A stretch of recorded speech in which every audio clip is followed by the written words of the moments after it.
in a bright hospital room, still smelling of antiseptic and new life. Mateo Rivera stood at the foot of the bed and told his wife he was leaving her. Not later, not quietly, now. His voice was steady as he mentioned another woman, as nurses paused as silence settled around them like something permanent. Cassandra Alexander did not cry. She did not speak. Her hand rested near a phone that had just received an email he would never think to ask about. To everyone watching, she had just lost everything. In truth, something irreversible had already shifted. If you believe silence can carry more power than anger, stay with this story until the end. Tell me where you're watching from and your local time, and if stories like this speak to you, consider subscribing so you don't miss what comes next. Cassandra Alexander had always understood the difference between what people said and what they revealed without meaning to. It was a skill she had never announced, never performed, and never used carelessly. In rooms filled with louder personalities, she had learned early that attention was a currency often wasted by those who needed it most. She preferred something else entirely, pattern, silence, and time. 6 years earlier, when she first met Mateo Rivera, he had mistaken her quiet for softness. Many people did. It was an error she rarely corrected. They met at a mid-sized investment networking event in Chicago, the kind where ambition dressed itself in tailored suits and borrowed confidence. Matteo had been speaking animatedly about his plans to build a fintech platform that would democratize financial access, his words moving faster than the logic beneath them. Cassandra had been standing near the back, listening not to his pitch, but to the way investors leaned in despite the gaps, the way Matteo filled silence with certainty. He had approached her afterward, drawn by something he couldn't quite define. Perhaps it was her stillness in a room built on motion, or the fact that she hadn't tried to impress anyone.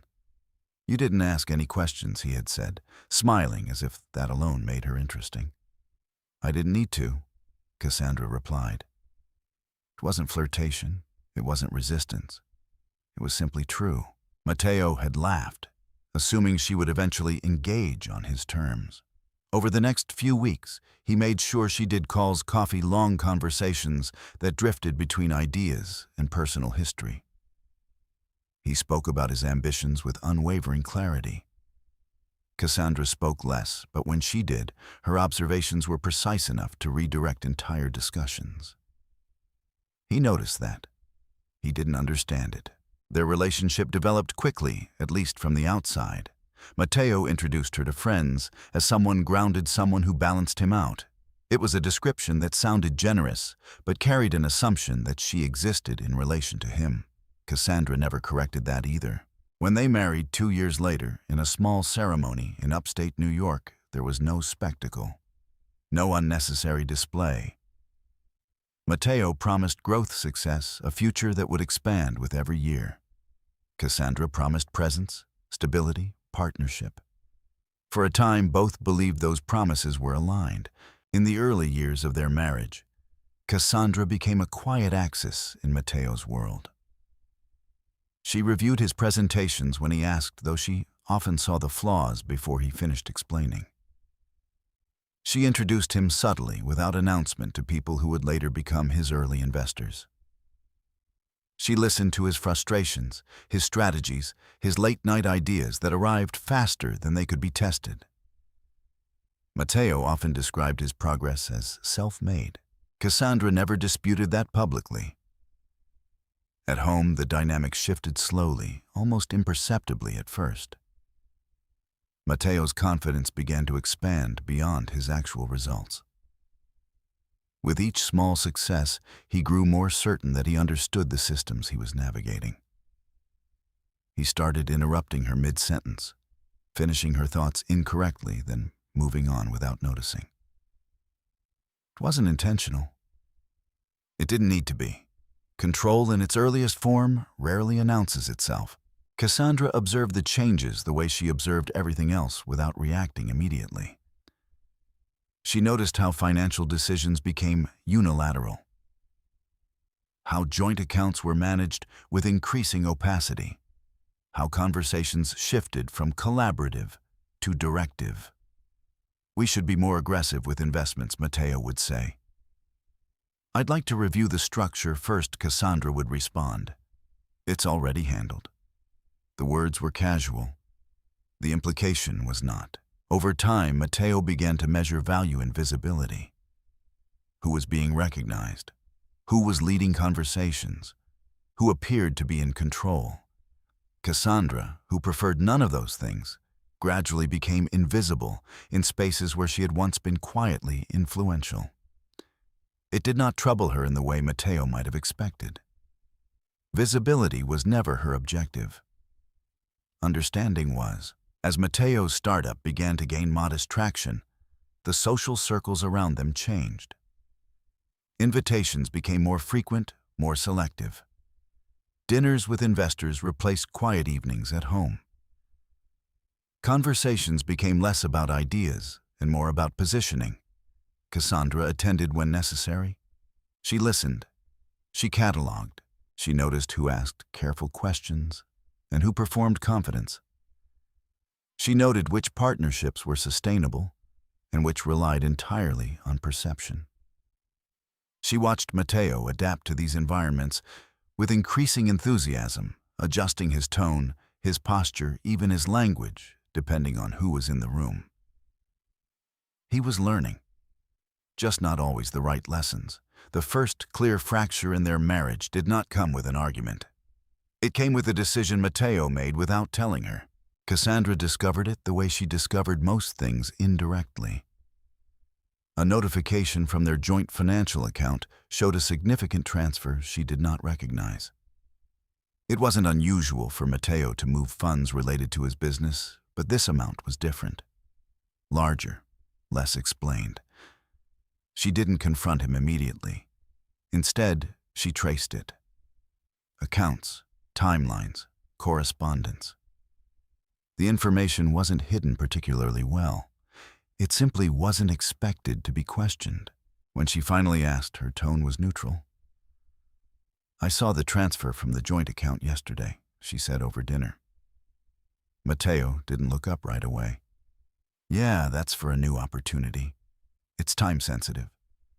I'd like to review it. It's already committed. There was a pause. Not long, not dramatic, just enough to register. You used our joint funds, Cassandra said. It's an investment in our future, Matteo replied, as if that resolved the matter. It didn't escalate beyond that. Cassandra didn't raise her voice. She didn't insist.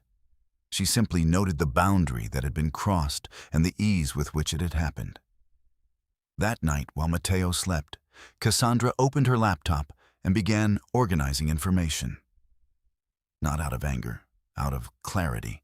She created folders, documents, timelines. She cross-referenced transactions with communications, building a structure that made sense of what had been presented as isolated decisions. Patterns began to emerge, not just in finances, but in behavior. Disregard, assumption, control.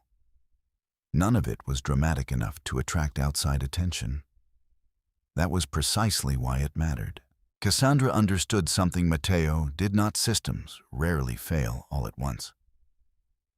They shift gradually until the outcome is no longer surprising, only inevitable. She did not confront him again about the transfer. Instead, she adjusted her own behavior. She reduced her financial exposure, quietly redirected her personal assets, consulted with professionals not urgently but thoroughly.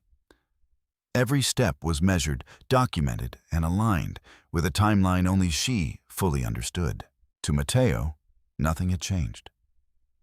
Cassandra still listened when he spoke, still attended events when required, still maintained the outward structure of their marriage.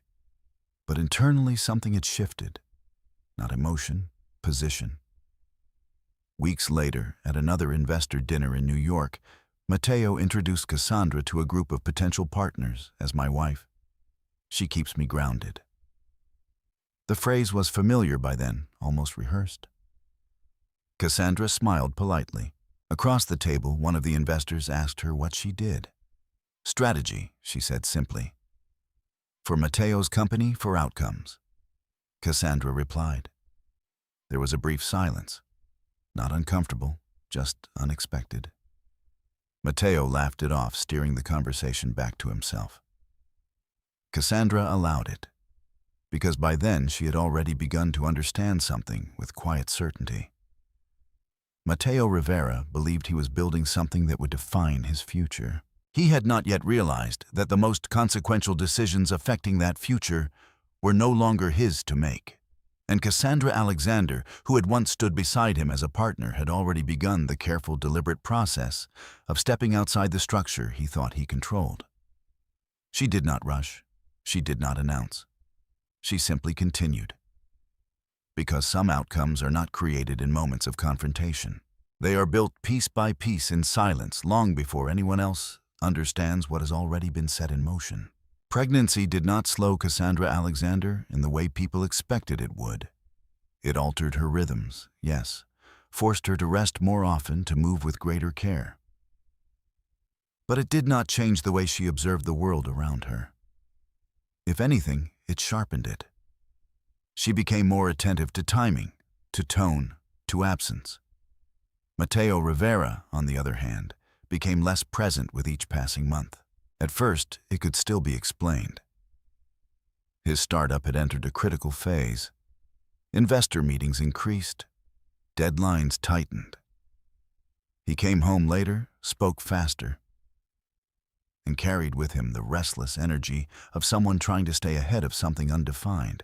"I'm doing this for us," he said once, standing halfway between the kitchen and the living room, already mentally somewhere else. Cassandra, seated at the table with a glass of water she hadn't touched, simply nodded. She had stopped asking for specifics, because specifics, she had learned, were no longer offered freely. The changes in Mateo's behavior did not arrive all at once.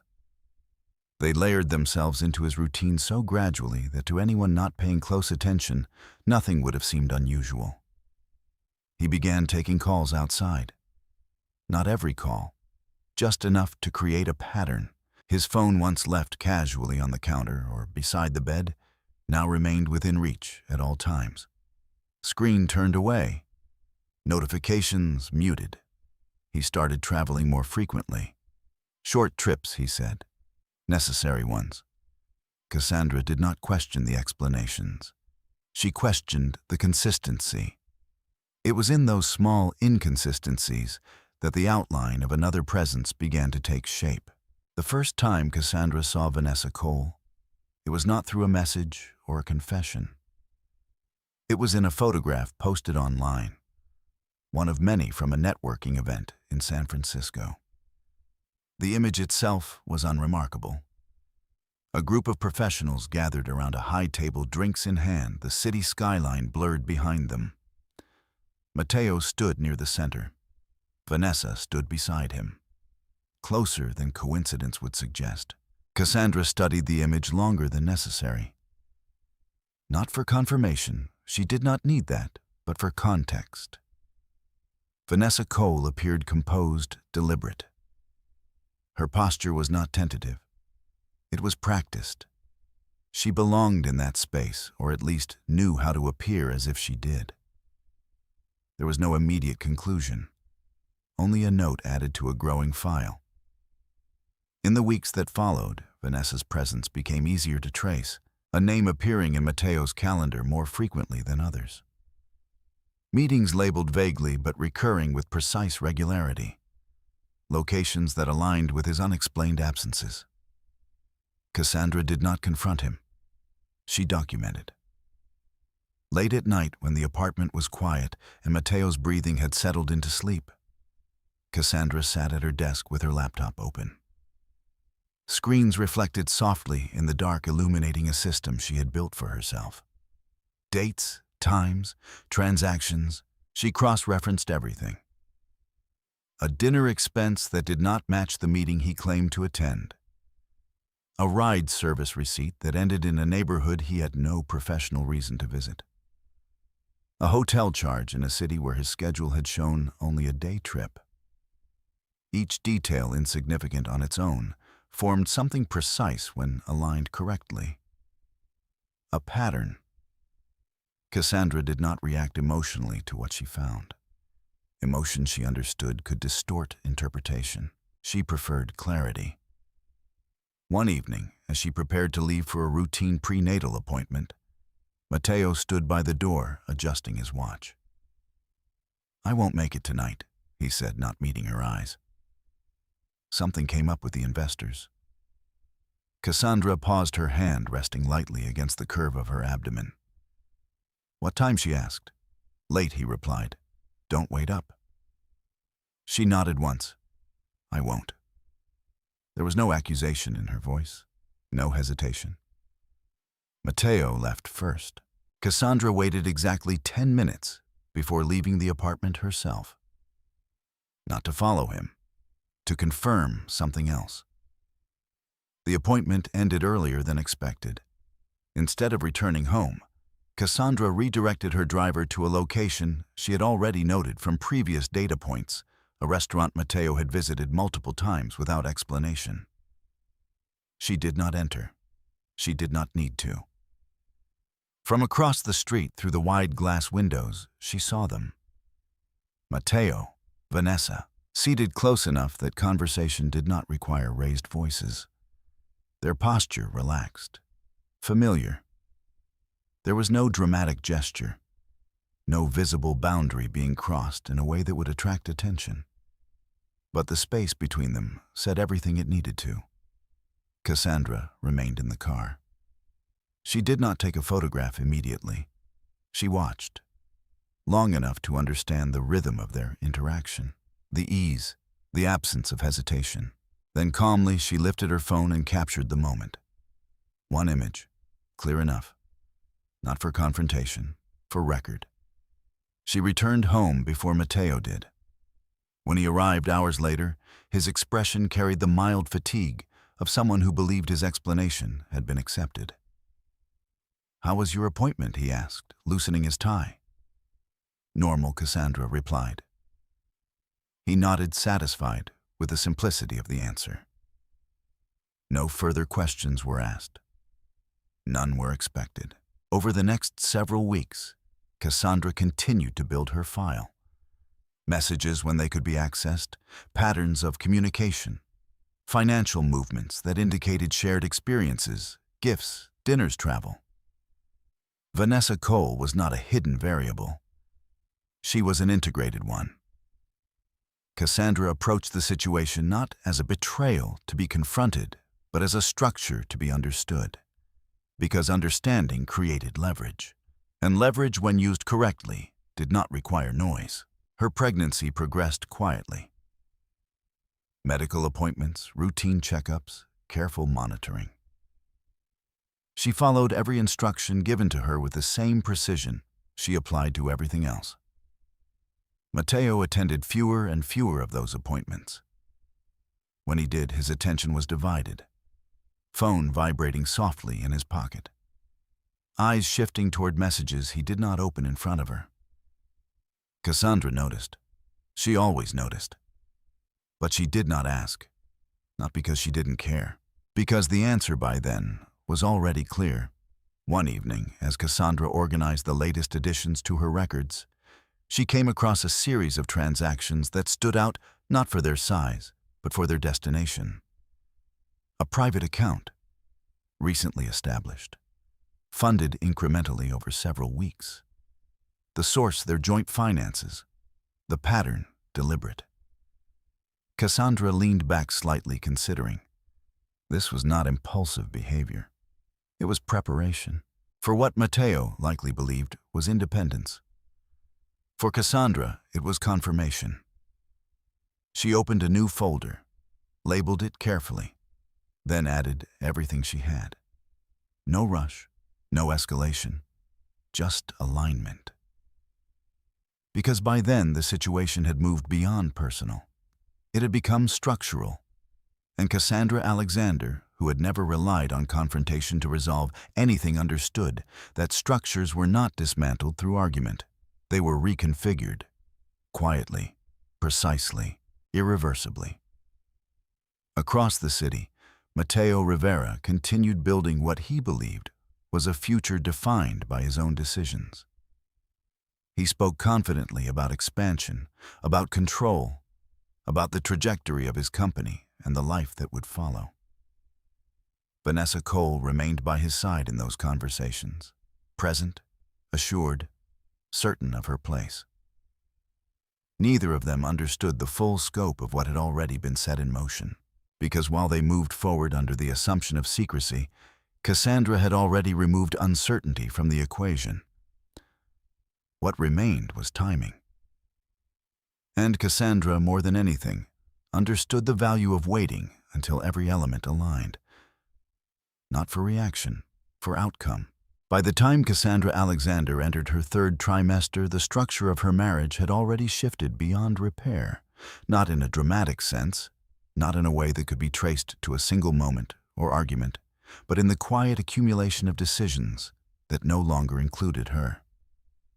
Mateo Rivera no longer attempted to conceal the direction of his life. He simply avoided acknowledging its contradictions. Vanessa Cole's presence moved from implied to observable. At first, it was limited to professional settings, industry events, investor dinners, conferences where proximity could be explained. Then it extended into spaces that required less justification. Private gatherings, weekends framed as work retreats, even social media where appearances were curated but not entirely controlled. Cassandra did not follow Vanessa online. She did not need to. Information reached her through other channels. Shared acquaintances, tagged photos, casual mentions that people assumed were already known. "She's been working closely with Matteo," someone said at a small gathering. Cassandra attended out of obligation. Cassandra nodded once, as if the detail were neutral. "She seems involved," the woman added, hesitating slightly. Cassandra offered a polite smile. "In what way?" she asked. The woman paused, then chose her words carefully. "More than just business, I think." Cassandra inclined her head. "Thank you." There was no visible reaction beyond that. No discomfort. No curiosity expressed outwardly. But later that evening, when she returned home, Cassandra added another entry to her records. Time, location, source. Consistency mattered more than volume. Meanwhile, Matteo's behavior adjusted to the absence of resistance. Without confrontation, there was no need for justification. Without questions, there was no pressure to explain. The arrangement, as he understood it, had simplified itself. He began to spend fewer nights at home.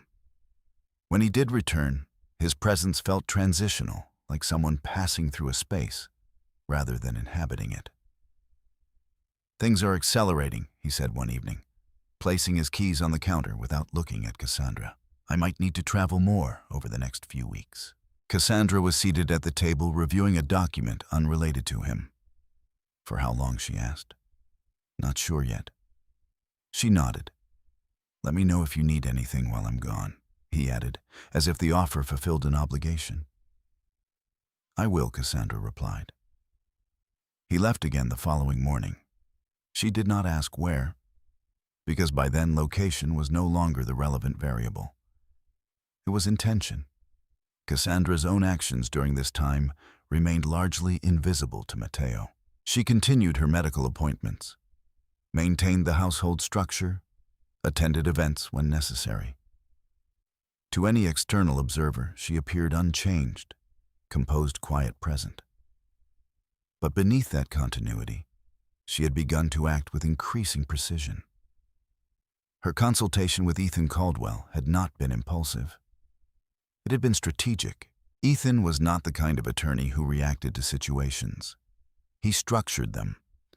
His expertise lay not only in family law, but in the intersection of personal and financial systems, how assets moved, how they were protected, how they could be legally separated without immediate detection.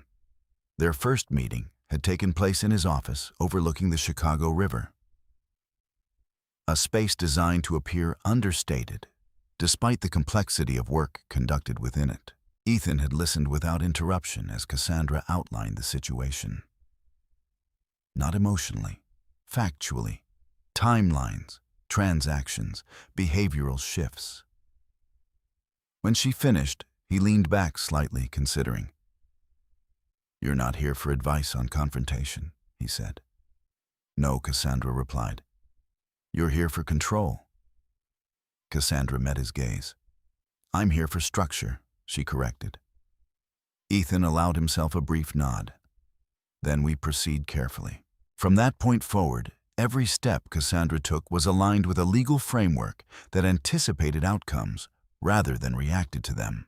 She began by separating her personal financial assets, those that could be moved without triggering immediate scrutiny. Accounts that existed independently of Matteo. Investments structured under her name or through entities he had never examined closely. The process was gradual, deliberate, invisible. At the same time, she monitored Matteo's actions with increasing clarity. The private account she had identified earlier grew steadily. Funds transferred from joint sources redirected into a structure that suggested long-term planning. He was preparing, not for reconciliation, for departure. Cassandra documented each movement, not to stop it, to ensure it could not be denied. One afternoon, during a routine review of their shared financial statements, Cassandra identified a series of transfers that confirmed something she had already suspected. Matteo was not only reallocating assets, he was attempting to minimize his financial exposure before initiating a formal separation. The timing aligned with his increasing absence, with Vanessa's growing presence, with the shift in his language from we to I. Cassandra closed the document and sat still for a moment, not in shock, in recognition. The structure had reached a point where the next step would not be subtle. It would be formal. That evening, she scheduled a follow-up meeting with Ethan. When they spoke, she presented the updated information without commentary. Ethan reviewed the documents methodically. "He's positioning himself for a clean exit," he said. "Yes, you're already ahead of him in documentation," Ethan continued. "That gives you leverage." Cassandra did not respond immediately. "Leverage is only useful if it's applied correctly," she said. Ethan nodded. "Then we don't apply it yet." Cassandra's expression remained unchanged. "No," she agreed. "We don't." Instead, they refined the plan. Prenuptial agreements were reviewed in detail. Clauses that had seemed theoretical at the time of signing were now examined for their practical application. Asset protection mechanisms were prepared, but not activated. Timing again remained the critical factor. Outside of these meetings, Cassandra's life maintained its outward continuity. Her pregnancy advanced. Physical strain increased, but she adapted without complaint. She attended her appointments alone more often than not. Medical staff began to recognize the pattern, but no one commented directly. There was a professionalism to her presence that discouraged intrusion. At home, the distance between Cassandra and Matteo became absolute, though unspoken. They occupied the same space occasionally, but not the same reality. Conversations were functional, logistics, schedules, surface-level exchanges that maintained the appearance of a shared life without containing any substance. One night, as Matteo prepared to leave for what he described as a weekend conference, Cassandra stood near the window looking out over the city. "You'll be gone until Monday?" she asked. "Probably," he said, adjusting his jacket. Cassandra turned slightly. "Take care of yourself," she said. Matteo paused, perhaps expecting something more. When it didn't come, he nodded once. "You too." The door closed behind him. Cassandra remained where she was for a moment longer. Then she moved back to her desk, opened her laptop, and updated the timeline, noting the date, the absence, the pattern, because by then, the situation was no longer unfolding unpredictably. It was progressing exactly as expected. And Cassandra Alexander, who had never relied on reaction to define her decisions, understood that the final stages of any structure, whether personal or financial, required the same discipline as its beginning. No haste, no deviation, only execution. Somewhere across the city, Mateo Rivera continued preparing for a future he believed he controlled. He did not yet realize that the framework supporting that belief had already been mapped, measured, and quietly redirected. And that when the moment came when actions moved from intention to consequence, there would be no confusion about what had happened. Only the clear, undeniable result of everything that had been set in motion long before he chose to see it. The hospital admitted Cassandra Alexander just before sunrise, when the corridors were quiet and the city beyond the windows had not yet decided what kind of day it would become. The lighting was clinical, steady, and unchanging, an environment designed to remove distraction and focus only on what mattered. Cassandra preferred it that way. Her contractions had begun during the night, measured at first, then gradually aligning into a pattern that required action. She had already prepared for this moment, with the same precision she applied to everything else. A bag packed weeks in advance. Documents organized, contacts listed in order of priority. Mateo Rivera was not on that list. He had been informed, of course. A brief message sent when the contractions became regular. "I'm heading to the hospital." His response came quickly. "In a meeting. I'll come later." Cassandra read the message once, then placed her phone face down. No follow-up was sent. The admission process moved efficiently. Nurses guided her through the necessary steps with practiced calm. Monitors were attached, vital signs recorded, questions asked in gentle tones that carried both professionalism and distance. "Is your partner on the way?" one nurse asked, scanning a chart. "He'll come if he can," Cassandra replied. The nurse nodded, accepting the answer without comment. In the delivery room, time shifted into something less linear. Moments expanded, then contracted, measured not by minutes, but by sensation. Cassandra focused inward, regulating her breathing, maintaining control over what she could. Pain did not surprise her. Lack of control did. She adjusted accordingly. Hours passed. The light outside the window brightened, then stabilized into the flat, consistent white of mid-morning. Medical staff rotated in and out, each transition seamless, each interaction efficient. Matteo did not arrive. At one point, as Cassandra rested between contractions, a nurse placed her phone within reach. "You may want to keep this nearby," she said softly. Cassandra nodded.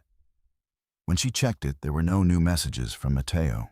There was, however, a notification from a social media platform she rarely used. She opened it without hesitation. A photograph filled the screen. Matteo, Vanessa Cole, standing together in what appeared to be a rooftop, setting the skyline behind them unmistakably San Diego. The caption was minimal, but the timing was not. Posted less than an hour earlier. Cassandra studied the image briefly. Not for confirmation, for alignment. The location matched the travel pattern she had already documented. The absence from her hospital room was no longer theoretical. It was visible.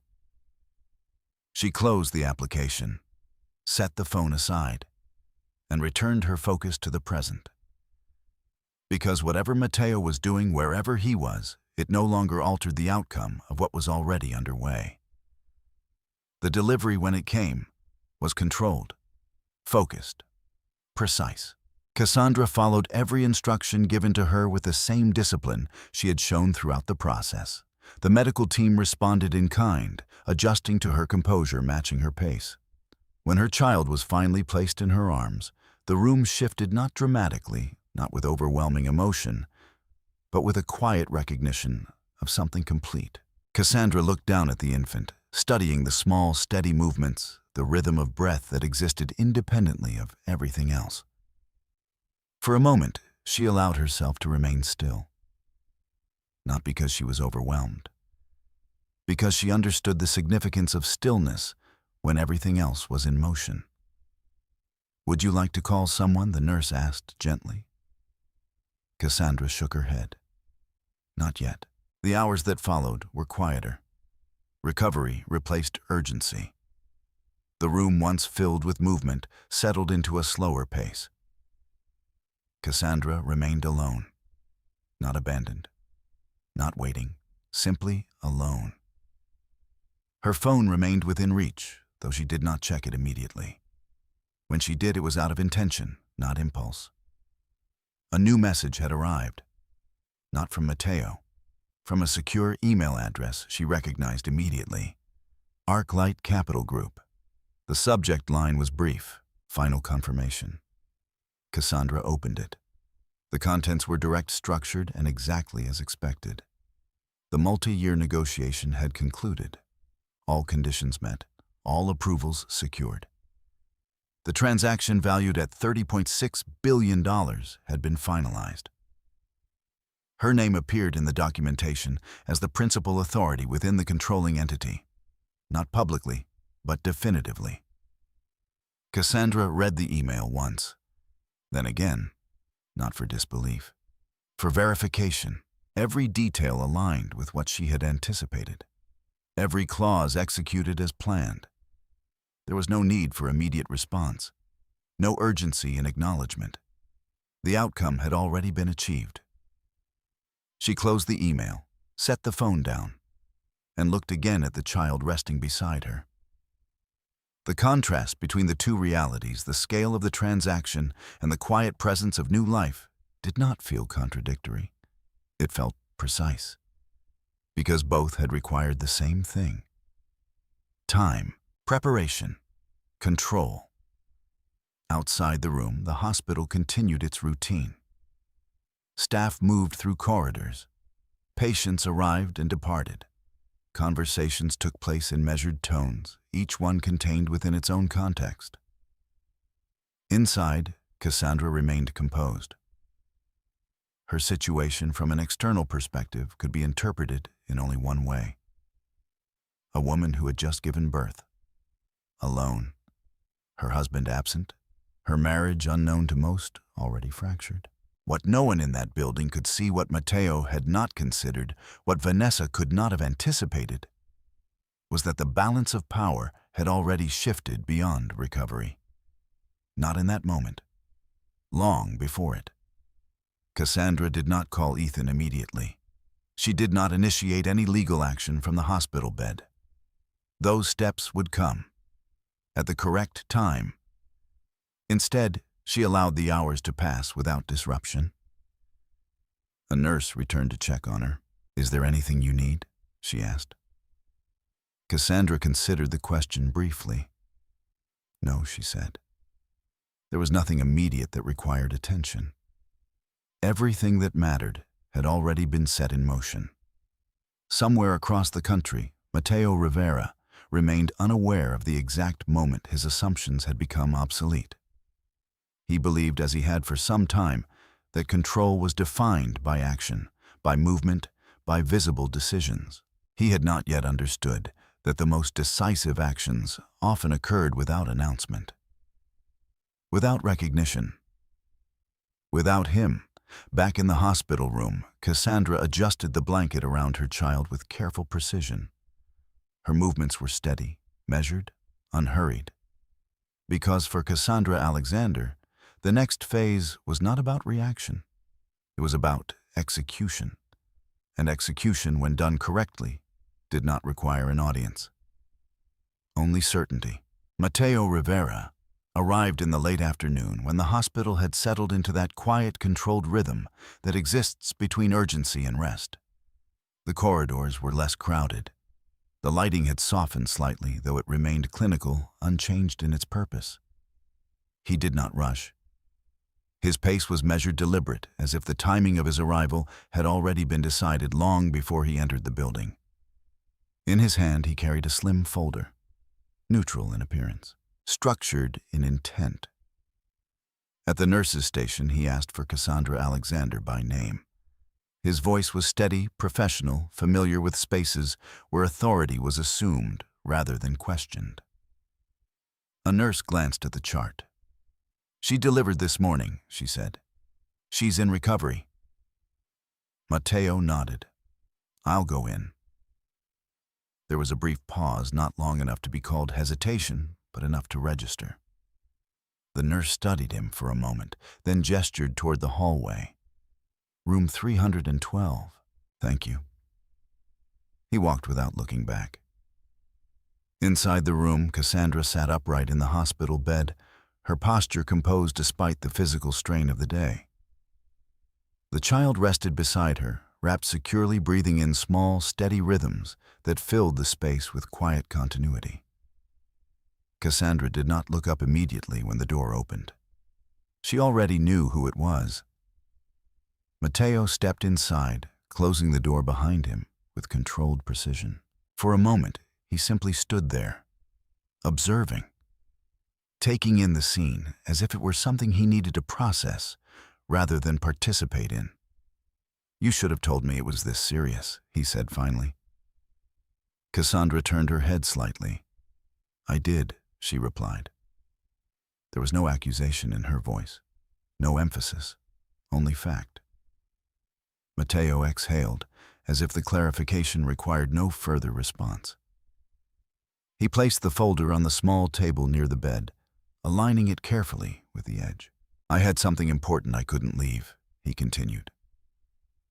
"You understand how things are right now." Cassandra's gaze moved briefly to the folder, then back to him. "I understand," she said. Matteo nodded once as if that settled the matter. His attention shifted to the child. He stepped closer, looking down with an expression that attempted to register connection. It remained uncertain, as though he were performing a role he had not fully prepared for. "She looks fine," he said. "She is," Cassandra replied. There was another pause, not uncomfortable, just empty. Matteo straightened, adjusting his jacket slightly. "I didn't come here to argue," he said. "I came to be clear." Cassandra waited. Silence, she knew, often invited more information than interruption ever could. Matteo rested his hand lightly on the folder. "This isn't working," he continued. "It hasn't been for a while." Cassandra did not respond. He took that as permission to continue. "I've made a decision," he said.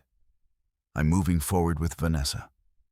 The name entered the room without resistance. It did not change the atmosphere.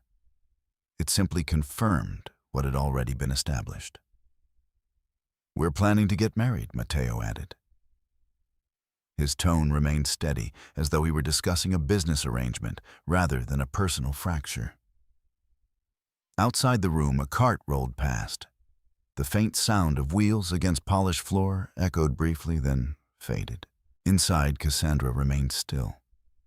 Her hands rested calmly near the child, her expression unchanged. "I've already had the paperwork prepared," Matteo said, tapping the folder lightly. "It's straightforward, clean." He opened it, removing a set of documents and placing them within Cassandra's line of sight. "Divorce papers, structured, final. There's no reason to complicate this," he continued. "It's better for both of us if we handle it now." Cassandra looked at the pages without reaching for them. Not reading, not reacting, just acknowledging their presence. Matteo interpreted her silence as hesitation. "This isn't personal," he added. "It's just the right move." Cassandra's gaze lifted to meet his. "It is personal," she said quietly. The statement was not confrontational. It did not challenge him. It simply corrected the framing. Matteo paused, then dismissed the distinction with a slight shift of his posture. "You know what I mean," he said. Cassandra did not answer, because she did, and because the meaning by then was no longer relevant. Matteo slid a pen across the table. "If we sign now, we can avoid unnecessary delays," he said. "Everything's already structured." Cassandra reached for the documents. not quickly, not slowly. With the same measured precision she applied to everything else. She turned the first page, read, not every line, only what needed to be confirmed. The structure matched what she had anticipated. The timing aligned with the patterns she had already documented. Nothing in the document surprised her. That more than anything confirmed its accuracy. Matteo watched her expecting a question, an objection, a reaction that would require him to justify his position. None came. Cassandra moved to the signature line, paused briefly, not out of doubt, but out of acknowledgement. Then signed, her name written cleanly without hesitation. Matteo exhaled a subtle release of tension he had not admitted to carrying. "Good," he said. "That's the best way to handle it." He gathered the documents, reviewing them quickly to ensure completion. His movements were efficient, satisfied, as if a necessary step had been completed successfully. Cassandra placed the pen back on the table. Her attention returned to the child, not to Matteo. There was nothing left in the room that required his presence. He noticed, but did not interpret it correctly. "I'll have my attorney finalize everything," he said. "You'll receive the rest of the details soon." Cassandra nodded once. "That's fine."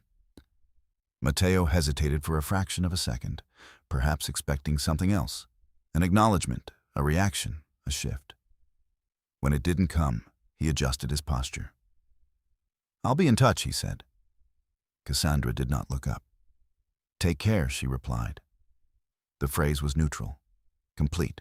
Matteo picked up the folder, turned, and walked toward the door. He did not look back.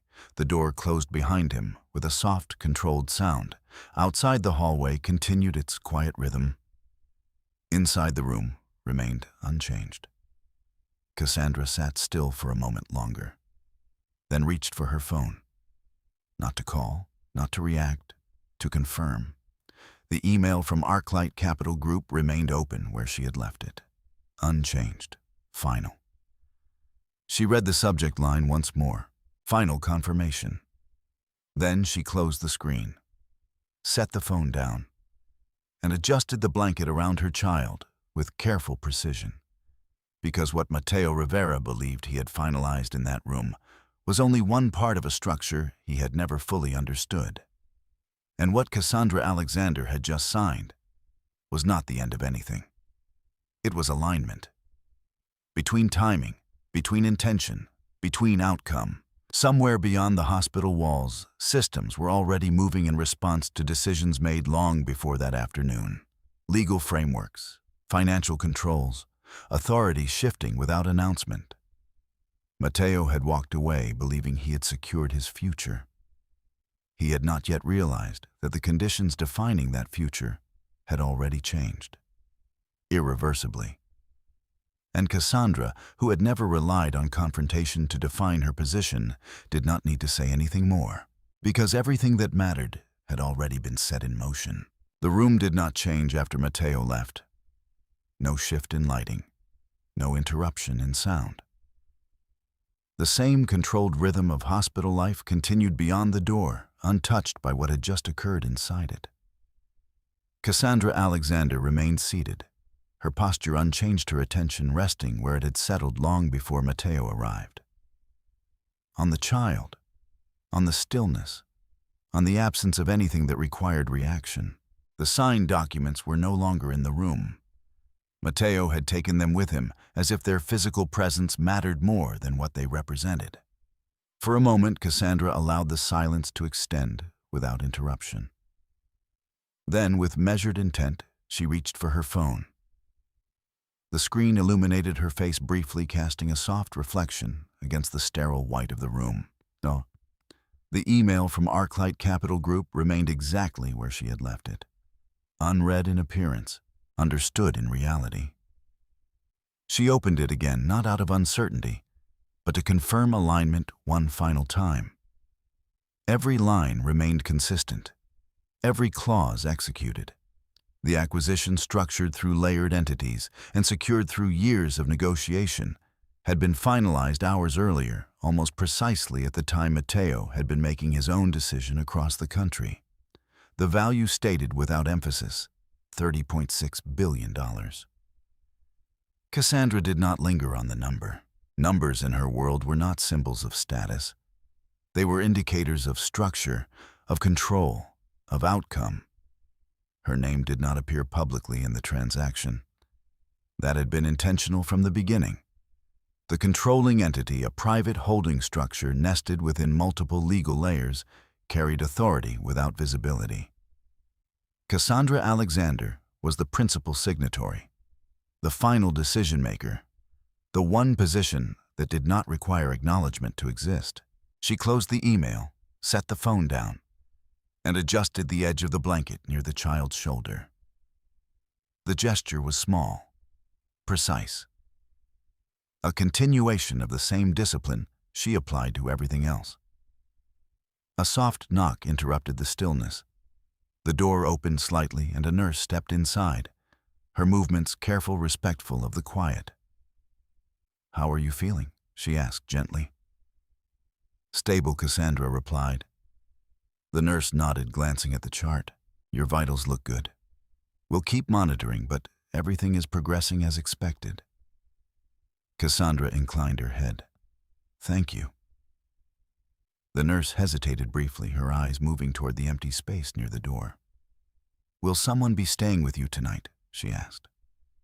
Cassandra considered the question. "No," she said. There was no elaboration, no explanation. The nurse offered a small, understanding smile. "If you need anything, just press the call button. I will." The door closed softly behind her. Cassandra remained still for a moment longer, then reached for her phone again. This time, she opened a different application. A secure line, encrypted. Her contact list was minimal, curated with intention. At the top, one name stood out: Ethan Caldwell. She did not call immediately. Instead, she composed a message. Short, direct. "The papers have been signed. Timing aligns with confirmation." She reviewed it once, then sent it. The response did not come instantly. Ethan Caldwell was not someone who reacted quickly without context. He operated within frameworks, not impulses. Cassandra expected that. She placed the phone down, waited. Minutes passed. The child stirred slightly beside her, a small shift that drew Cassandra's attention immediately. She adjusted her position, ensuring the movement did not disrupt the rhythm of rest. Outside, a cart moved down the hallway. Voices exchanged information in low tones. The hospital continued its function without deviation. Then her phone vibrated. A response. Cassandra opened it. Understood. Proceeding with Phase 2. No action required from you tonight.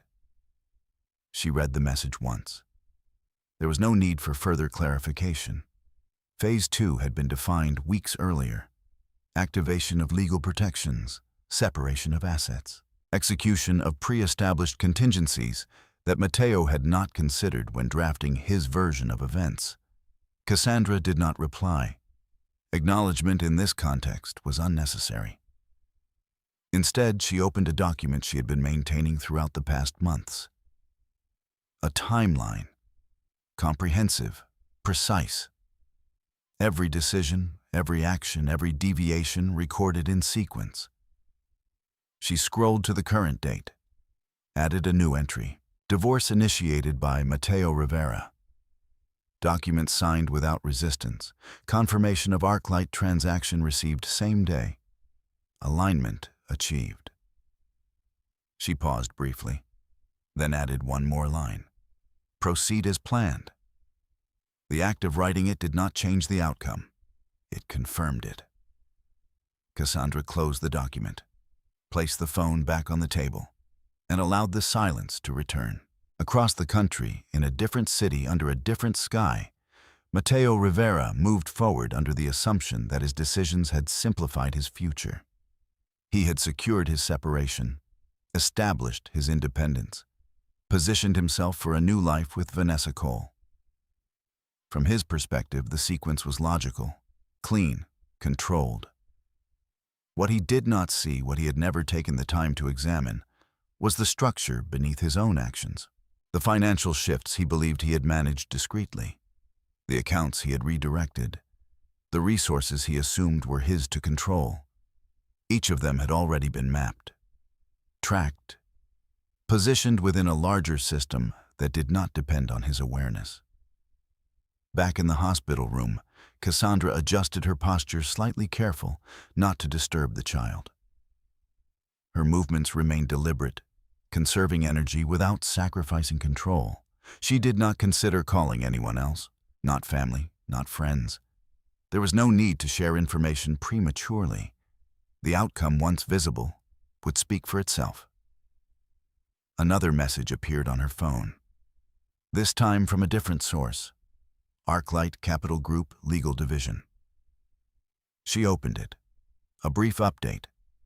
Final documentation had been secured across all jurisdictions. Regulatory confirmations completed.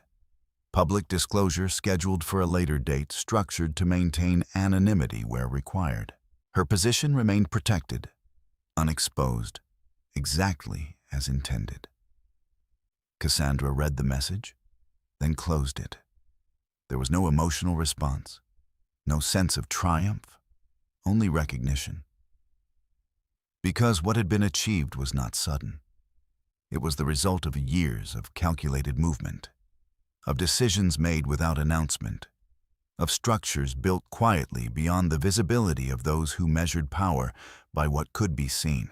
The child beside her shifted again, a small movement that drew her attention back to the present. Cassandra adjusted the blanket once more, her hand resting briefly, steadying, grounding. Because despite everything that had changed legally, financially, structurally, this moment remained singular, immediate, real. And in that space, Cassandra allowed herself something she rarely prioritized. Stillness without analysis. For a few minutes, nothing more. Then, as the room settled once again into its quiet rhythm, Cassandra's focus returned. Not to the past, not to Matteo, but to what came next. Execution did not require urgency, only precision.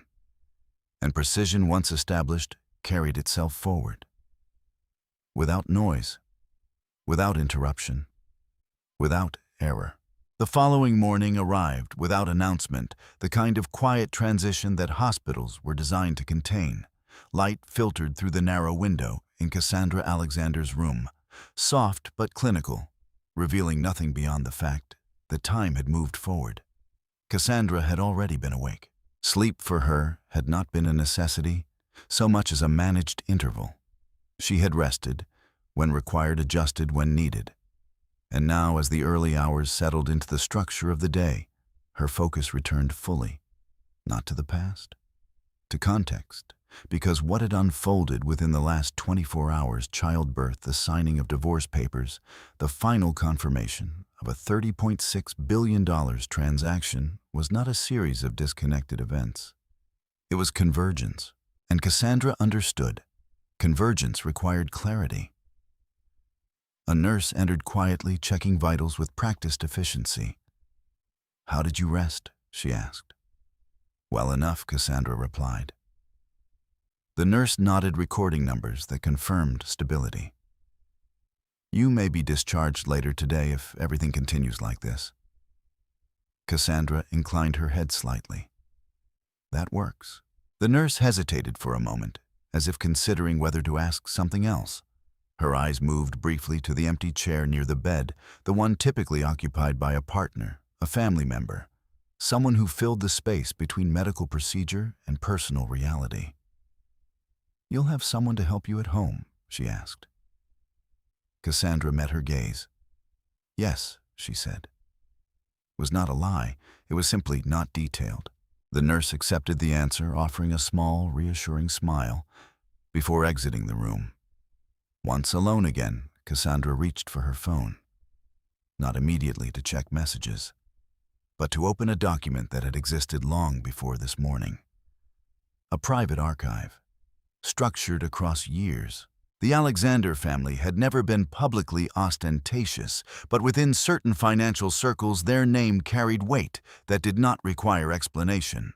Multi-generational wealth built through disciplined investment, strategic acquisitions, and a strict adherence to discretion. Cassandra had been raised within that environment, not shielded from it, trained by it. From an early age, she had been taught to read financial systems the way others read language. To understand not only what was visible, but what was implied, where influence resided, where control could be established without announcement. Her education had not been theoretical. It had been applied, internships structured within family holdings, mentorship under individuals who valued precision over recognition, exposure to negotiations where outcomes were determined long before contracts were signed. By the time she met Mateo Rivera, Cassandra had already participated in transactions that reshaped industries, though her name had never appeared in headlines. That, too, had been intentional. Visibility, her family believed, introduced unnecessary variables. Cassandra agreed, which was why when she chose to marry Matteo, she did not disclose the full extent of her background. Not out of deception, but out of assessment. She wanted to understand who he was without the influence of what she represented. For a time, the answer had been promising. Matteo had been driven, focused, willing to work beyond his limits to build something of his own. He spoke about independence, about creating value without relying on inherited advantage. Cassandra had respected that, even supported it. What she had not anticipated was how quickly that drive would shift once it encountered early success. Ambition, she knew, could evolve, but evolution without grounding often led to distortion. Matteo began to equate visibility with achievement, recognition with validation, control with ownership, regardless of the structures that defined it. He did not understand layered systems. He believed in direct lines.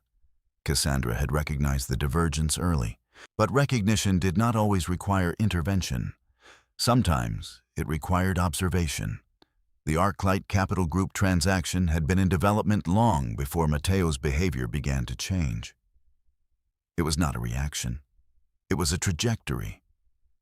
ArcLight specialized in complex acquisitions deals that required not only capital, but patience, discretion, and the ability to operate within multiple regulatory frameworks simultaneously. Cassandra had been introduced to the project through a closed network years earlier. At the time, it had been considered high risk due to its scale and the number of competing interests involved. She had accepted the challenge, not publicly, not as a figurehead, but as a strategist. Over the course of several years, she worked within the structure, identifying leverage points, restructuring negotiation pathways, aligning stakeholders who did not initially recognize their shared interests. It was not linear. It required setbacks, revisions, waiting, always waiting. The final structure, valued at $30.6 billion, was not the result of a single decision.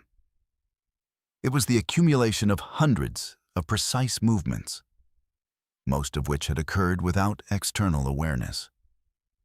Matteo had at times benefited from Cassandra's involvement in these systems. Advice offered casually over dinner. Observations shared without attribution. Connections introduced as coincidences rather than strategy. He had used those insights, built upon them, but he had never traced them back to their source. Cassandra had allowed that, because understanding in her experience could not be forced. It had to be recognized. And Matteo, by the time recognition became possible, had already chosen a different path. Vanessa Cole represented that path, not as a cause, as a reflection. Vanessa understood visibility, presentation, positioning within social structures that rewarded immediate perception. She aligned with Matteo's evolving priorities. That alignment, Cassandra knew, would not sustain itself under pressure. But it did not need to. Because Cassandra's decisions were not contingent on their relationship. They were based on structure. And structure, once established, did not depend on individual variables. Her phone vibrated softly. A message from Ethan Caldwell. Initial asset separation completed. Financial institutions responding as expected. No resistance. Cassandra read the message, then opened a secure banking application. Accounts that had once appeared static now reflected subtle changes. Access levels adjusted. Authorizations updated. Pathways that Matteo had assumed remained open were, in fact, already restricted. Not abruptly, gradually, in ways that would not trigger immediate alarm, yet. Cassandra closed the application. There was no need to monitor continuously. The system was functioning. Another message followed, this time from ArcLight's internal team. Public disclosure timeline confirmed. Your position remains shielded. Further instructions to follow. Cassandra acknowledged it with a brief response. Understood. No elaboration, no inquiry, because she already knew the structure. What came next would unfold in stages, each one building upon the last. Back in the hospital room, a staff member entered with discharge paperwork. If everything looks good, you'll be cleared to leave within the hour, she said. Cassandra accepted the documents, reviewed them, signed where necessary. Her movements remained consistent, measured, nothing hurried, nothing delayed. When the process was complete, the staff member offered a final check. Do you have transportation arranged? Yes, Cassandra replied. The arrangements had been made before she arrived. A car would be waiting, a residence prepared, support systems activated without announcement. Because Cassandra Alexander did not wait for circumstances to stabilize. She ensured they did. As she prepared to leave, lifting her child with careful precision, the room returned to its original state. Neutral, unmarked by the events that had taken place within it. No indication of what had shifted. No visible trace of the decisions made. Only the quiet aftermath of a process completed. Somewhere beyond those walls, systems were continuing to move. Financial structures recalibrating. Legal frameworks activating. Outcomes aligning. Mateo Rivera, still unaware of the full scope of what had already occurred, continued forward under assumptions that no longer applied. And Cassandra, stepping out of the hospital into the controlled light of a new day, did not look back. Because everything behind her had already been accounted for, and everything ahead would unfold exactly as planned. Mateo Rivera did not notice the shift immediately. From his perspective, the days following the hospital unfolded with the clarity he had been working toward for months. The separation had been executed. The conversation, if it could be called that, had remained controlled. There had been no argument, no emotional resistance, no complication. Cassandra had signed. To Matteo, that detail confirmed everything he believed about the situation. It was clean, final, manageable. He returned to his routine with a sense of acceleration, as though removing one element from his life had created space for everything else to expand. His apartment, now reorganized, reflected that intention. Fewer traces of shared history, more emphasis on forward movement. Vanessa Cole occupied that space with ease. She moved through the apartment not as a guest, but as someone already adjusting it to her preferences. Subtle changes, placement of objects, selection of decor, adjustments to lighting, signaled a quiet redefinition of ownership. Matteo did not object. He interpreted it as alignment. We should host something next week, Vanessa said one evening, standing near the window, looking out over the city.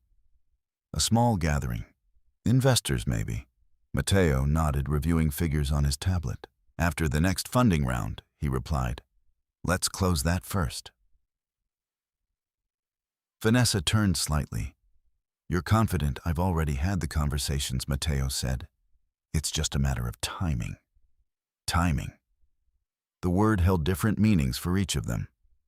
Across the city in offices Matteo had once entered, with certainty conversations were beginning to shift in ways he could not yet see. Emails that had once received immediate responses now remained unanswered longer than expected. Calls were returned with delays, if at all. Meetings that had been tentatively scheduled began to move postponed, restructured, or quietly canceled. At first, Matteo attributed it to normal fluctuation. Markets shifted, priorities changed. He adjusted his expectations accordingly. But by the third day, the pattern became more difficult to ignore. A meeting with a key investor, one that had been confirmed weeks earlier, was rescheduled without a clear explanation. "Something came up on their end," his assistant said over the phone. "They'll reach out to set a new time." When Matteo asked, they didn't specify. Matteo frowned slightly. "Follow up," he said. "I already did." He ended the call without comment.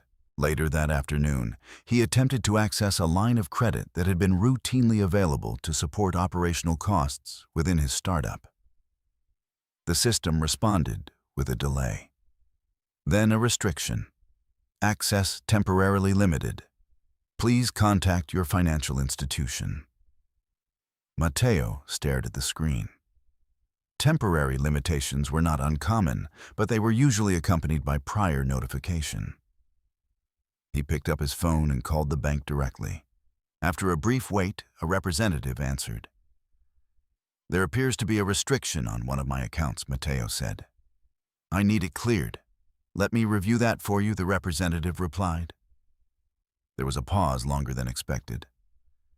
"Then carefully, Mr. Rivera, I'm seeing that certain authorizations have been modified. Access levels have changed." "By who?" Matteo asked, his tone sharpening. "I don't have that information available at this level," the representative said. "You may need to speak with your account manager." Matteo ended the call. Immediately dialed his account manager. No answer. He left a message. Then another. No response came that day. At the office, the atmosphere had begun to shift as well. Subtle but present. Team members who had once approached him directly now hesitated conversations, pausing briefly when he entered a room. Emails circulated with him included, but not always addressed. Information moved around him rather than through him. Matteo noticed. He did not yet understand. "What's going on with the Jensen deal?" he asked during a meeting with his operations lead. The response came carefully. "They've requested additional time to review." "They already reviewed," Matteo said. "We finalized terms. They want to revisit certain aspects of the structure." Matteo leaned back slightly. Which aspects, they didn't specify. Matteo's expression remained controlled. "Find out," he said. The meeting ended without resolution. That evening, as he returned home, Vanessa watched him more closely than usual. "You look tense," she observed. "Just delays," Matteo replied. "Nothing serious." Vanessa tilted her head slightly. "Delays or changes?" Matteo met her gaze. "Temporary delays," he said. She nodded, though her expression suggested she was not entirely convinced. Later that night, as Matteo reviewed his accounts again, a new notification appeared. A different institution. Another limitation. This time, not temporary. Access restricted pending verification of authorization. Matteo's jaw tightened slightly. He opened the account details, scanning for any indication of error. Everything appeared correct. Balances intact, structures unchanged. Only the access had shifted. He sat back, considering. This was no longer isolated. It was coordinated. The realization did not arrive all at once. It settled gradually, aligning with the patterns he had begun to notice. Financial restrictions, investor hesitation, internal uncertainty. Each element on its own could be explained. Together they formed something else. A system, moving, without his direction. Across the room, Vanessa watched him silently. "Is it the funding?" she asked. Matteo hesitated, then shook his head. "It's nothing," he said. She did not press further, but she did not look away. Because Vanessa Cole understood something Matteo had not yet fully acknowledged. Momentum, once disrupted, did not return easily, and control, once questioned, rarely reasserted itself without consequence. The following morning, Matteo finally received a response from his account manager. A brief message. "We need to discuss recent changes to your account structure. Please schedule a call." Matteo stared at the message. Recent changes. Not errors, not delays. Changes. He scheduled the call immediately. As he waited, he reviewed every financial movement he had made over the past several months. Transfers, allocations, private accounts. Everything appeared as he had structured it. Careful, intentional, independent. Nothing that should have triggered this level of response. Unless he stopped. The thought did not fully form, not yet, because to follow it to its conclusion required acknowledging something he had not considered. That control, as he understood it, might not have been complete. That the structures he believed he had managed independently might exist within a larger system he had not accounted for. Matteo dismissed the idea. For now, because from his perspective, there was no one else who could have influenced these outcomes. Cassandra had signed the papers. She had not argued. She had not resisted. She had not even asked questions. To Matteo, that meant disengagement, not involvement. Across the city, in a different office within a framework Matteo had never fully examined. Those assumptions were being tested in real time, not through confrontation, through execution. And Cassandra Alexander, who had already accounted for every variable that mattered, did not need to be present for the system to continue. Because the system no longer required her intervention, only its own momentum. Cassandra Alexander did not begin the next phase with urgency. She began it with confirmation. The residence she returned to after leaving the hospital had already been prepared. Quiet, minimal, structurally sound, in every sense that mattered. It was not the apartment she had shared with Mateo Rivera. That space had been part of a different system, one she had already stepped outside of. This new environment carried no overlap.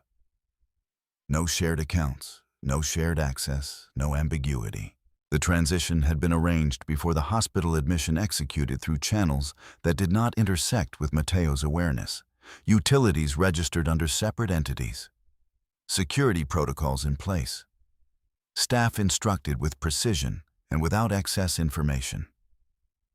Cassandra entered the space without hesitation. Not because it was unfamiliar, because it had been accounted for.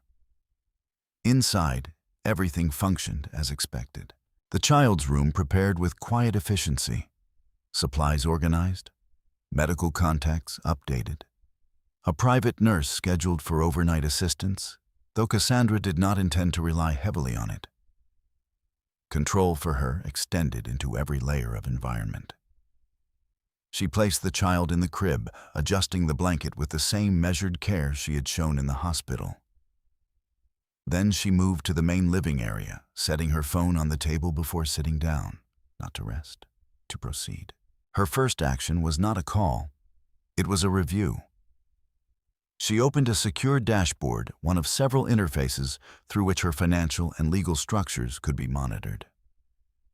The system displayed a series of updates, each one reflecting movement that had already been initiated.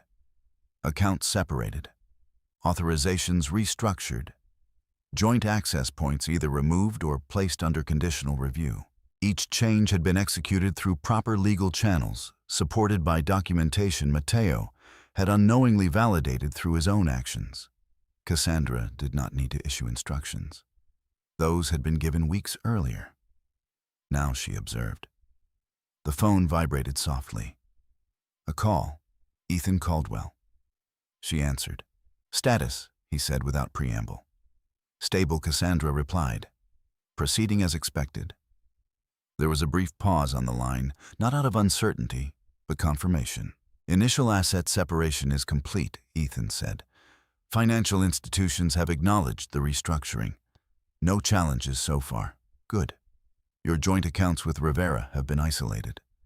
Access from his end is limited to what was legally required prior to the filing. Cassandra nodded slightly, though Ethan could not see it. And his private accounts, she asked. We've identified the primary structures, Ethan replied. Several transfers were made from joint sources. Those are now under review, reversal, Cassandra asked. Not immediate, Ethan said, but documented. It will be addressed through formal proceedings. Cassandra did not press further. She understood the process. Timeline, she asked. Gradual, Ethan replied. We maintain stability. No abrupt disruptions that could trigger defensive action. Agreed. There was another pause. Then Ethan continued. Board-level activity has begun. Cassandra's attention sharpened slightly. Details. Through ArcLight's holding structure, we've initiated indirect acquisition of minority stakes in Rivera's company, Ethan said. Small percentages, distributed. No immediate visibility. Cassandra absorbed the information. Control threshold, she asked. Not yet, Ethan replied. But the trajectory is clear. Within weeks, we'll have influence. Maintain discretion. Always. The call ended without further discussion. No closing statements, no unnecessary words. Cassandra placed the phone back on the table, then opened another file. Legal documentation related to the prenuptial agreement. A document Matteo had signed years earlier, likely viewing it as a formality rather than a structure with real consequence.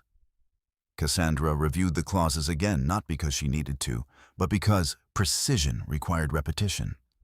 Asset protection, separation conditions, financial accountability tied to misuse of shared resources. Each clause aligned with the current situation, not by coincidence, by design.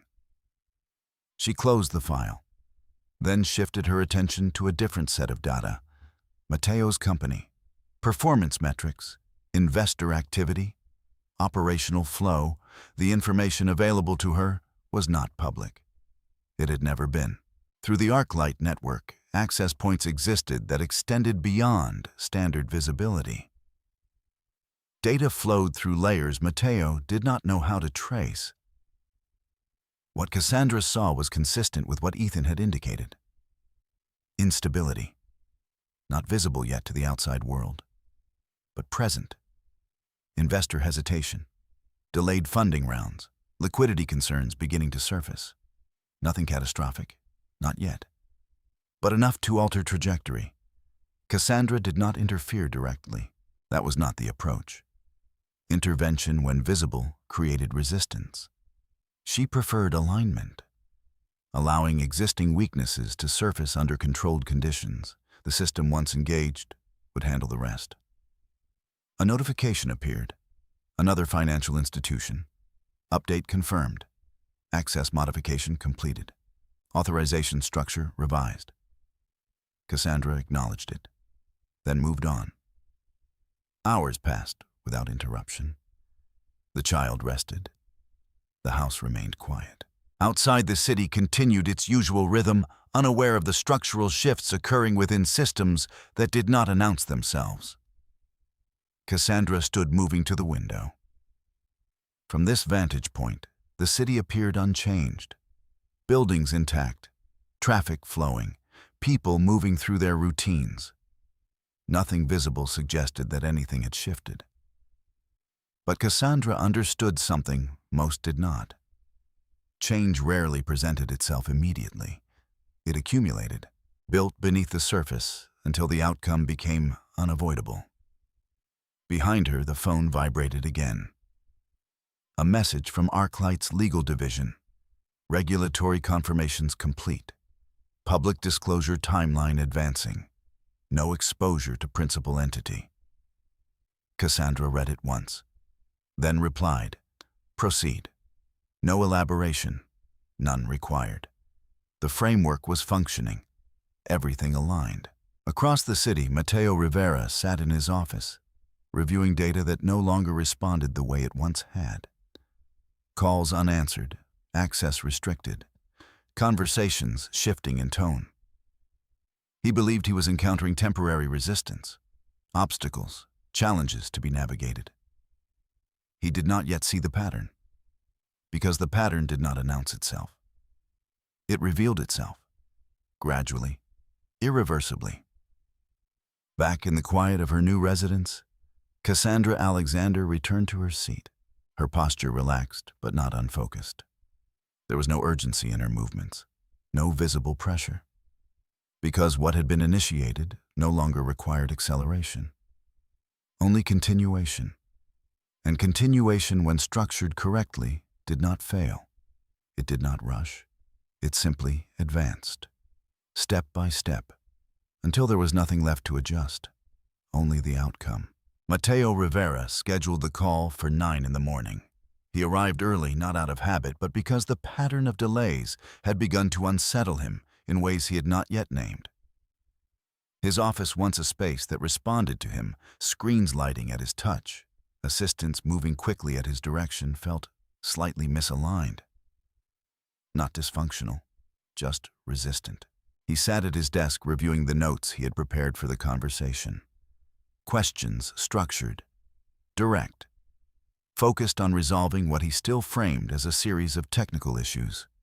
Account access, investor delays, contract revisions. Each point in isolation had an explanation. Together, they required clarity. At precisely 9, his phone rang. He answered immediately. "Daniel Harris," the voice on the other end said. "Senior account manager." Matteo leaned back slightly. "I need an explanation," he said. "There are restrictions on my accounts that weren't authorized." There was a brief pause, not hesitation, but careful sequencing. Mr. Rivera, Daniel replied, "The changes you're referring to were processed through legally valid channels." Matteo's expression tightened. "By who?" "I'm not at liberty to disclose all parties involved," Daniel said. "However, I can confirm that the authorization aligns with updated legal documentation connected to your financial structure." Matteo leaned forward. "What documentation? Your joint financial agreements have been amended following recent filings," Daniel said. Matteo's jaw set. "There were no amendments," he said. "I haven't signed anything beyond the divorce papers." Another pause, then more carefully. "The divorce filing is directly related," Daniel said. "Certain provisions within your pre-existing agreements have been activated." Matteo felt something shift, not fully, not completely, but enough to disrupt the clarity he had maintained. "What provisions?" he asked. "Asset separation clauses," Daniel replied. "Authorization controls tied to joint resource usage. These are standard within structured agreements of this type." Matteo's grip tightened slightly around the phone. "That doesn't explain why I've lost access to accounts I manage independently." Daniel's tone remained neutral. "The accounts in question were partially funded through joint sources," he said. "That places them within the scope of review." Matteo stood up, pacing once across the office. "They're my accounts," he said. "They are accounts connected to your financial network," Daniel corrected. "Ownership and control are not always identical under legal review." Matteo stopped. The distinction landed, but not fully. "Who initiated this?" he asked again. Daniel did not answer directly. "You may want to consult your legal counsel," he said. The call ended shortly after, not abruptly, but without resolution. Matteo stood in the center of his office, the silence that followed heavier than the conversation itself. For the first time, the possibility that this was not random began to take shape. He moved back to his desk, opening his laptop, accessing documents he had not reviewed in years. The prenuptial agreement. He had signed it without concern at the time. viewing it as a formality, a document Cassandra's family had insisted on nothing more. He scrolled through the clauses now with a different focus. Language he had skimmed before now carried weight.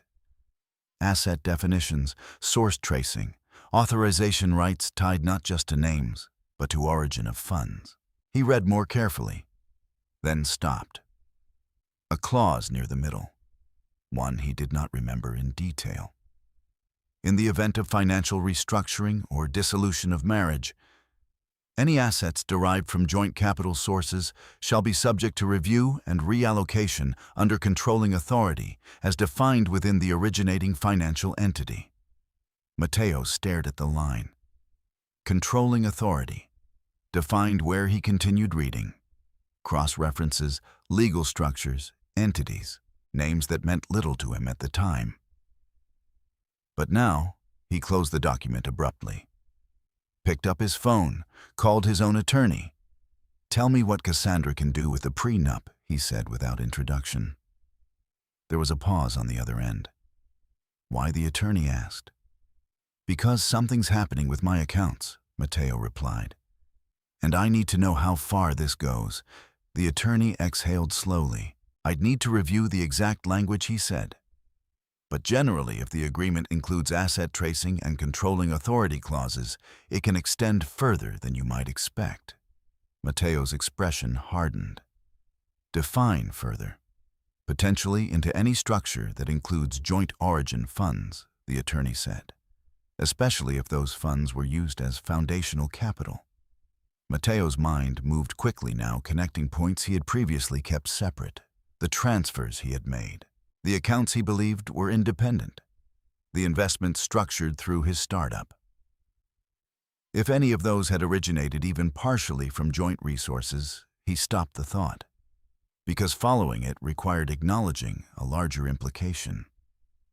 "Can she access my company?" he asked. The attorney hesitated.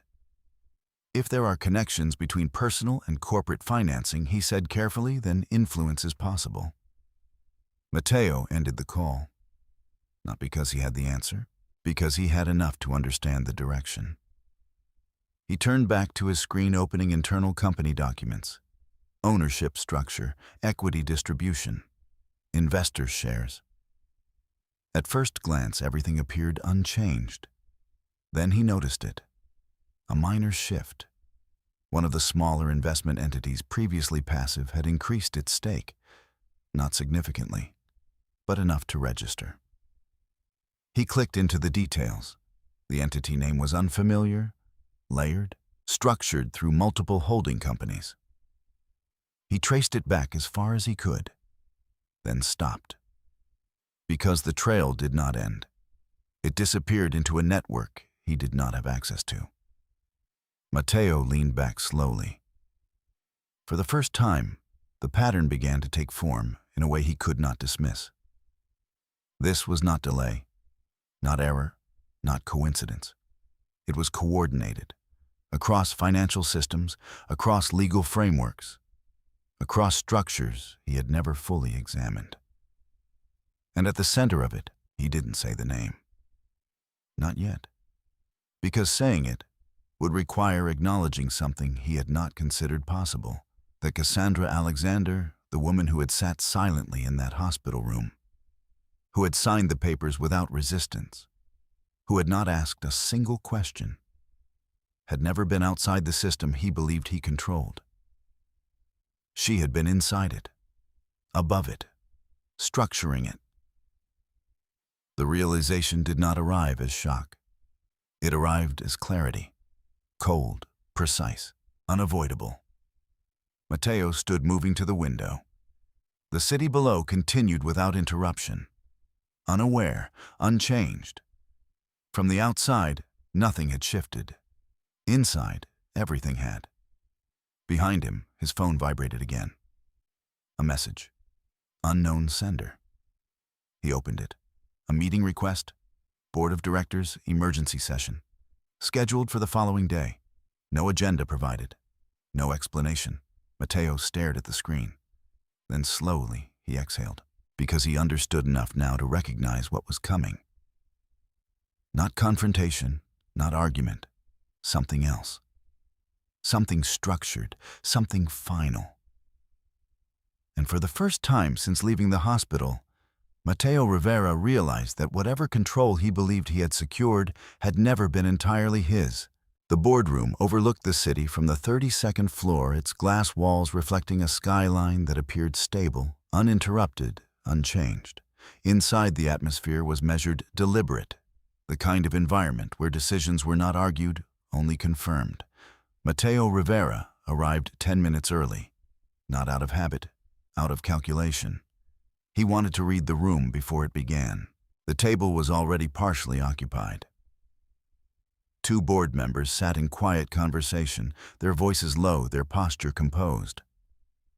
Neither acknowledged Matteo immediately, though both were aware of his presence.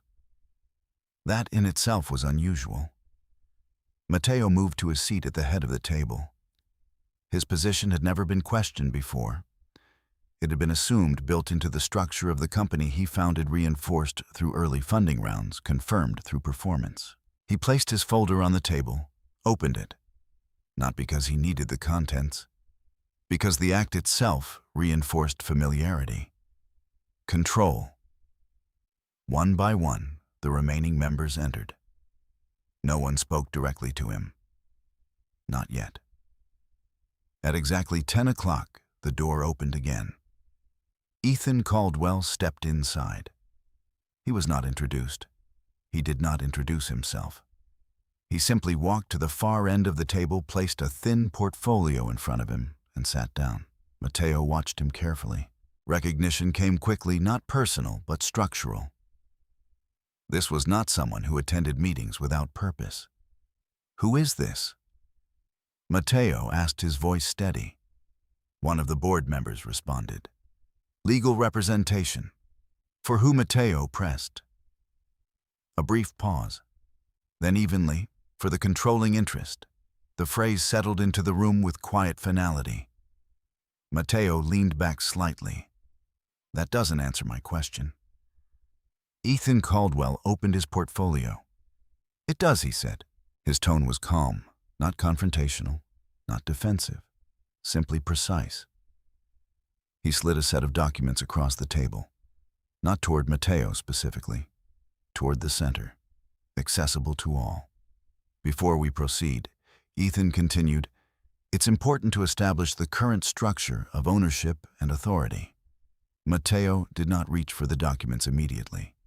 He looked at the faces around the table, measured, controlled. None of them avoided his gaze. But none of them offered clarification either. That told him enough. He picked up the first page, scanned it, then read more carefully. The document outlined a recent series of acquisitions, minority stakes purchased through a network of holding entities. Individually insignificant. Collectively, he stopped. Turned to the next page. Aggregation of shares, voting power, control thresholds. The numbers aligned in a way that was not accidental. Matteo looked up. This is incomplete, he said. These are minority positions. Ethan nodded. Individually, he agreed. Matteo placed the document down. Then what's the point? Ethan slid another page forward. Collectively, he said. Matteo picked it up. And for the first time, the full structure became visible.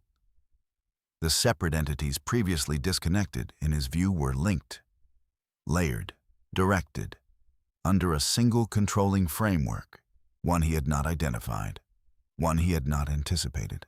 This is a coordinated acquisition, Matteo said slowly. Yes, Ethan replied.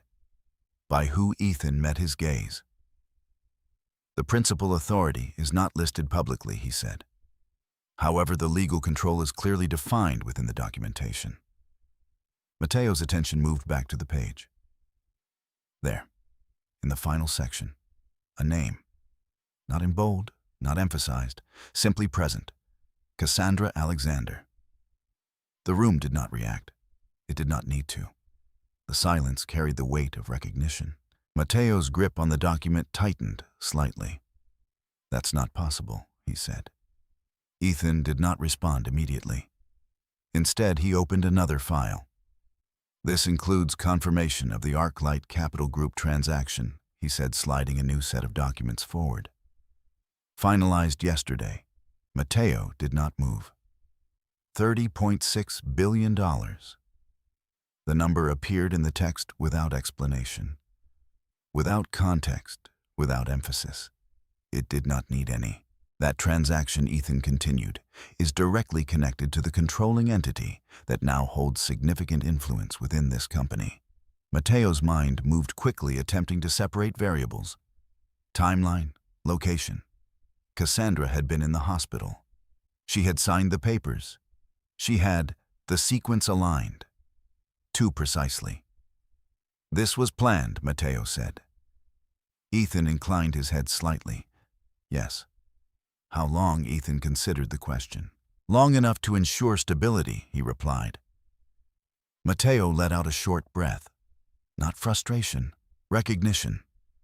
Because the structure in front of him was not reactive. It was deliberate, layered over time, executed without visibility. Why wasn't this disclosed? Matteo asked. A board member spoke this time. Because it didn't need to be, she said. The acquisitions were legal. The structure was valid.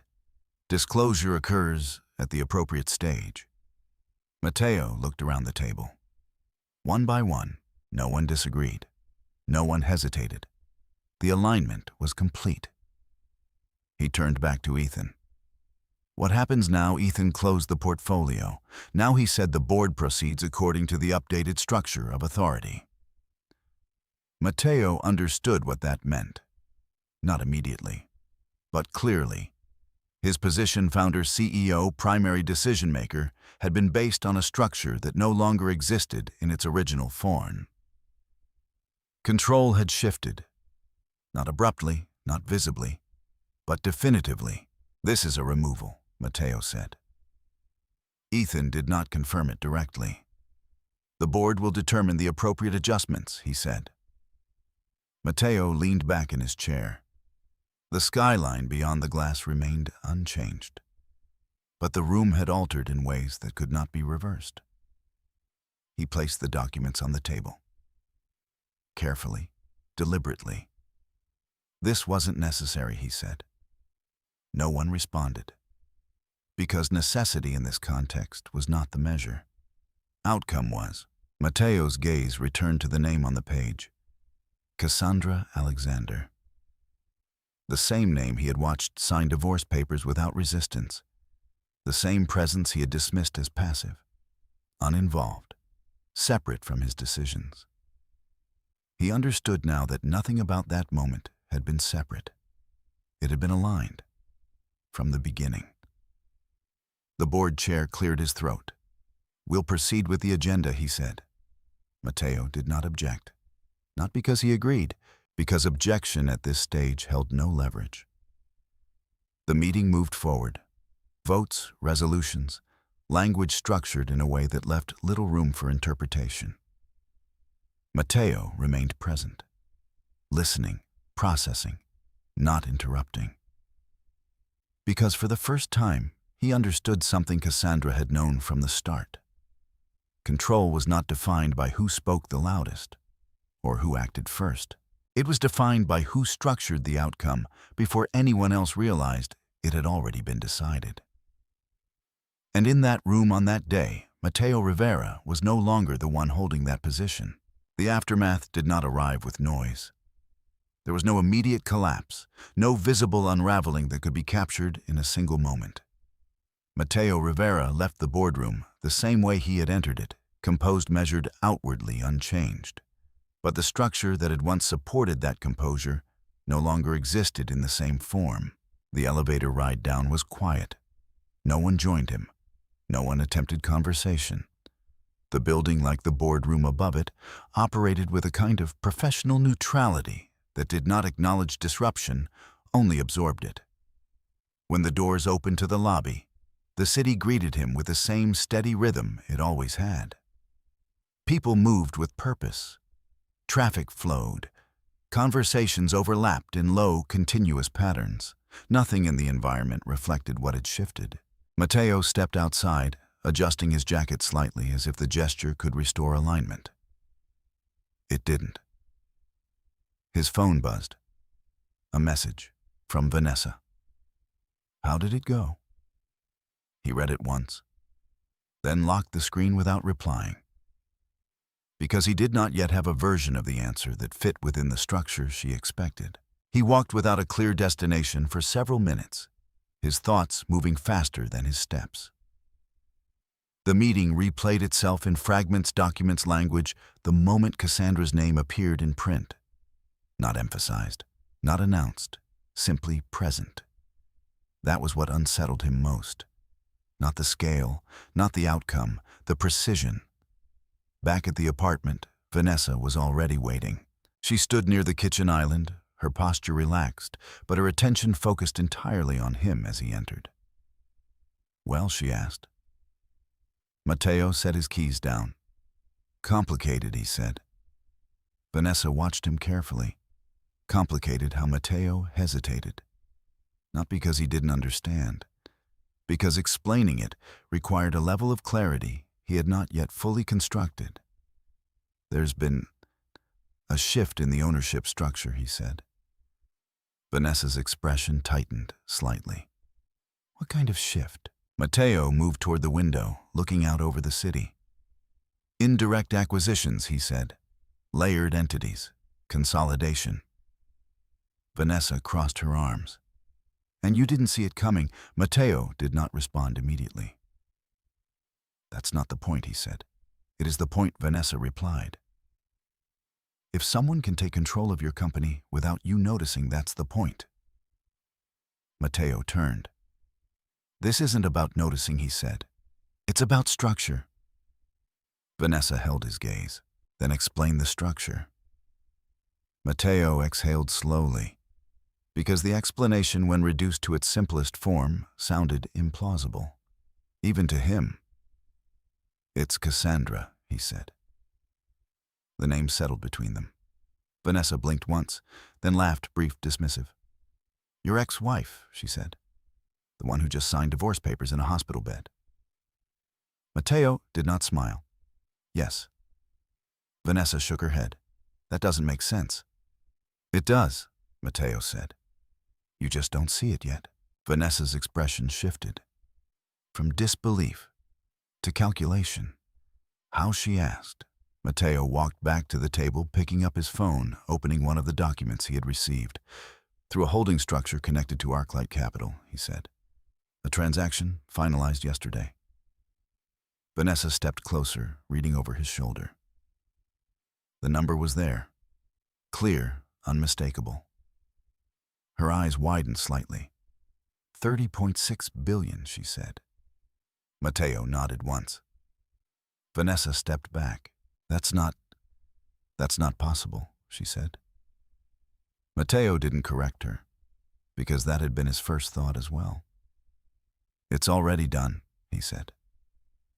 Silence followed. Not empty, recalculating. Vanessa moved away from him, pacing once across the room. "So what does that mean?" she asked. "For you. For us." Matteo hesitated, because the answer, when stripped of assumption, was not stable. "It means the board has new authority," he said, "and I'm no longer the primary control." Vanessa stopped. "And your position under review." The words landed heavier than the rest. Vanessa's posture shifted again, subtle but unmistakable. "What about your finances?" she asked. Matteo looked at her. "Restricted," he said. Vanessa did not respond immediately. Her attention moved not to him but to the implications. The apartment, the lifestyle, the trajectory she had aligned herself with. Each of those elements, previously assumed stable, now required reassessment. "You said this was temporary," she said. Matteo's expression hardened slightly. "I said it was being handled." Vanessa met his gaze. "Is it?" Matteo didn't answer, because for the first time, he was no longer certain that the answer would be immediate. Across the following days, the external world began to register what had already occurred internally. Financial publications picked up early indicators, unusual movements within ArcLight's portfolio, like subtle acquisitions that suggested a larger strategy in progress. Analysts speculated, carefully, without definitive conclusions. Matteo's company was mentioned, not directly, but within the context of shifting ownership landscapes. Within the company itself, the change was more immediate. Access levels adjusted, decision-making processes rerouted through newly established channels. Matteo remained involved, but not central. Meetings occurred without him. Information circulated without his input. His presence, once definitive, became conditional. Employees noticed. They didn't comment, not openly, but behavior adjusted. Respect in that environment followed structure, and structure had changed. At the apartment, Vanessa's behavior adjusted as well. Not dramatically, not immediately, but noticeably. She asked more questions, listened more carefully, observed more than she spoke. The certainty that had once defined her presence shifted into something more cautious. One evening, as Matteo sat reviewing another set of documents that offered no immediate resolution, Vanessa approached him. "We need to be realistic," she said. Matteo didn't look up. "We are." "No," Vanessa said. "You are still thinking this is temporary." Matteo closed the document. "And you're not." Vanessa hesitated, then shook her head. "I think this is structural," she said. The word lingered. Matteo recognized it, because it was the same word Cassandra had used, in a different context, at a different time. Structure. He leaned back, considering. Because Vanessa was right about one thing. This was not temporary. It was aligned, planned, executed with a level of precision that did not allow for easy reversal. Vanessa stepped closer. "What happens if it doesn't go back?" she asked. Matteo met her gaze. "It doesn't," he said. The answer was quiet, certain, and for the first time, Vanessa did not respond. Because she understood what that meant, not just for Matteo, but for herself. The following morning she was gone. No confrontation, no explanation, just absence. Her belongings reduced, her presence removed. As if she had never fully committed to the space in the first place. Matteo stood in the apartment, the silence heavier now. Not because of loss, but because of clarity. Everything that had once felt stable relationships' controlled trajectory had been based on assumptions he had not examined closely enough. And those assumptions, once exposed to structure, had not held. Across the city, Cassandra Alexander remained absent from all of it. No statements, no appearances, no acknowledgement of what had unfolded. Because for her, the outcome did not require confirmation. It required completion. And completion, once achieved, did not need to be announced, only maintained. The legal process did not accelerate. It stabilized. That was the difference. Cassandra Alexander preferred momentum that appeared measured from the outside, but inside carried a precision that allowed no deviation. Weeks passed without public disruption. No headlines, no statements, only documents moving through channels designed to transform private decisions into formal outcomes. Cassandra did not attend the preliminary hearings in person. She did not need to. Ethan Caldwell appeared on her behalf, presenting materials that required no embellishment. Bank records aligned with transaction logs. Transfer histories mapped cleanly to dates already recorded. Authorization trails connected directly to clauses within the prenuptial agreement Matteo had signed years earlier without emphasis. There was no argument to build, only a structure to confirm. Matteo attended the first formal session. He arrived, prepared documents reviewed, counsel briefed, posture controlled. From the outside, nothing suggested instability. He spoke when required, responded within the boundaries set by his attorney, and maintained the composure expected of someone accustomed to negotiation. But the environment was not one he controlled. In this space, tone did not determine outcome. Documentation did. The judge reviewed the filings with deliberate care, moving through each section without interruption. Questions, when asked, were directed not toward emotion but toward alignment. Mr. Rivera, can you confirm the source of funds for these transfers? The judge asked, indicating a series of transactions that Cassandra had cataloged months earlier. Matteo glanced briefly at his attorney, then back at the document. They were part of my business operations, he said. The judge's expression remained neutral. And the origin of those funds, Matteo hesitated briefly but visibly. Joint accounts, he said, which fall under the scope of the agreement signed at the time of your marriage, the judge noted. Yes. The acknowledgement was quiet, irreversible. Ethan Caldwell did not intervene. He did not need to. Each answer Matteo provided aligned the structure further, confirming what had already been established. Across multiple sessions, the pattern remained consistent. No raised voices. No dramatic claims. Only a steady progression through records that did not contradict themselves. Cassandra reviewed each update from a distance. Not emotionally, structurally. Ethan provided summaries at the end of each session. Asset tracing confirmed, he said during one call. No dispute on origin. Expected, Cassandra replied. Opposing counsel is shifting focus, Ethan continued. They're attempting to isolate certain accounts as independent. Will it hold? Cassandra asked. No, Ethan said. Documentation doesn't support it. Cassandra paused. Proceed as planned. There was no adjustment required. Everything aligned. The financial separation finalized in stages. Joint accounts dissolved. Access pathways permanently restructured. Liabilities assigned with precision that left no ambiguity. Matteo retained what was legally his. Nothing more, nothing less. Outside the courtroom, the external consequences continued to unfold. His company, now operating under a revised board structure, moved forward without him in a leadership capacity. His title adjusted, not removed immediately, but reduced to a position that carried less authority with each passing week. Consultative, advisory, temporary. The language softened the reality, but did not change it. Investors adapted quickly. Markets responded with the same neutrality they applied to any structural shift. What had once been Matteo's defining asset control was no longer part of the equation. And without it, his presence became contextual, replaceable. Cassandra did not intervene in those outcomes. She did not instruct. She did not accelerate. Because the system, once aligned, required no further input, it moved.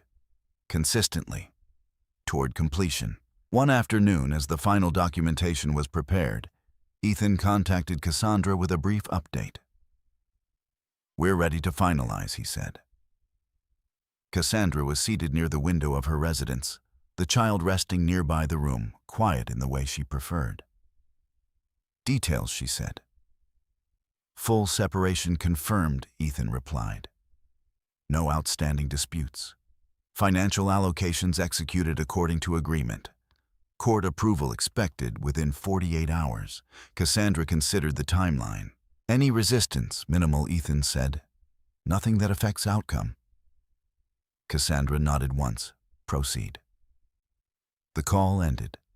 No additional instructions required. Later that evening, Cassandra reviewed the final set of documents. Divorce decree. Asset allocation summary. Legal confirmations.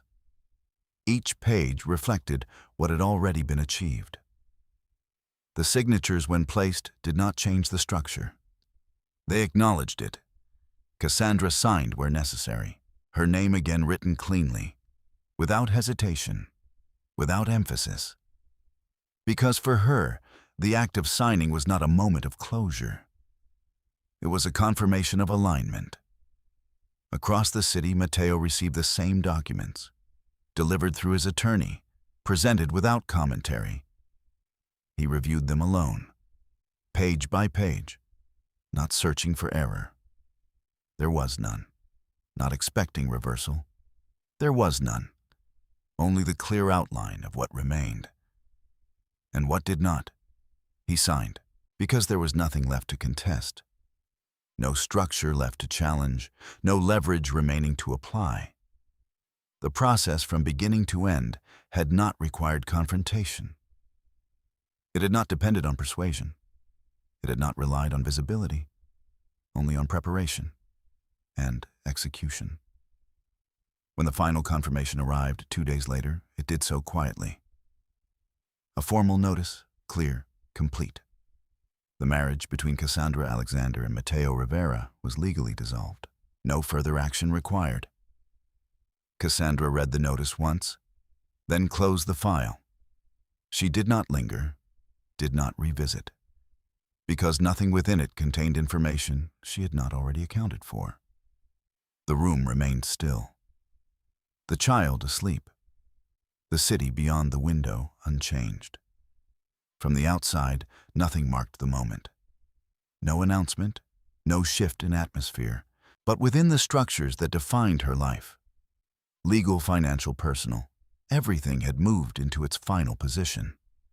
Cassandra stood moving through the room with the same measured precision that had carried her through every phase of the process. No excess, no delay, only continuation. Because for Cassandra Alexander, completion was not an end. It was a state, one that required maintenance, clarity, and the discipline to leave what had already been resolved exactly where it belonged, behind her. The morning Cassandra Alexander left the hospital for the last time, the city did not notice. There were no markers of transition, no visible signs that anything had concluded or begun. The same traffic moved through the streets. The same light settled across the buildings in measured layers. People moved through their routines with the quiet urgency of ordinary days. Cassandra preferred it that way. She stepped out of the car in front of her residence with controlled precision, one hand steady on the door, the other holding the child close. The movement was careful, not hesitant. Deliberate, not slow. Nothing about her suggested fragility. Inside the house remained as she had left it, ordered, quiet, aligned. No excess decoration, no unnecessary noise. Everything placed with intent. She moved through the space without pause. To the child's room first. The crib positioned near the window, angled to receive light without direct exposure. The temperature already adjusted. Supplies organized within reach, but not in excess. Cassandra placed the child down gently, adjusting the blanket with the same consistency she had maintained since the hospital. The child stirred slightly, then settled. Cassandra remained there for a moment, not out of uncertainty, out of acknowledgement, because this was the only part of her life that required presence, without structure. Everything else was already in place. She left the room, quietly closing the door halfway, allowing sound to pass through, but maintaining a boundary. In the main living area, her phone rested on the table where she had left it earlier. 2 messages waited. One from Ethan Caldwell, one from Arclight Capital Group. She opened Ethan's message first. Final confirmation received. All legal processes complete. No further action required. Cassandra read it once, then set it aside. The outcome had been expected, acknowledged, closed. She opened the second message. Operational phase initiated. Executive structure confirmed. Your position remains secured. No public disclosure attached to your name. Cassandra considered the wording, not for meaning, for alignment. Everything remained consistent with the original design. Visibility limited, control intact, structure stable. She closed the message, placed the phone down, and moved to the window. From this vantage point, the city appeared unchanged. the same buildings, the same patterns of movement. No indication that anything within its systems had shifted. But Cassandra knew better. Because she had spent years working within those systems, understanding where influence resided, where decisions were made, where outcomes were determined long before they became visible. The $30.6 billion transaction was now fully operational. Not as a headline, not as a public declaration, but as a structure, one that influenced multiple sectors, redirected capital, and reshaped trajectories without requiring acknowledgement. Cassandra did not monitor it constantly. She did not need to. The framework had been built to function without her immediate presence. Her role was not to oversee every detail. It was to ensure the system itself remained aligned. And it did. Across the city, Mateo Rivera moved through a different version of that same morning. His apartment, once structured around forward momentum, now carried a different tone. Quieter, less defined.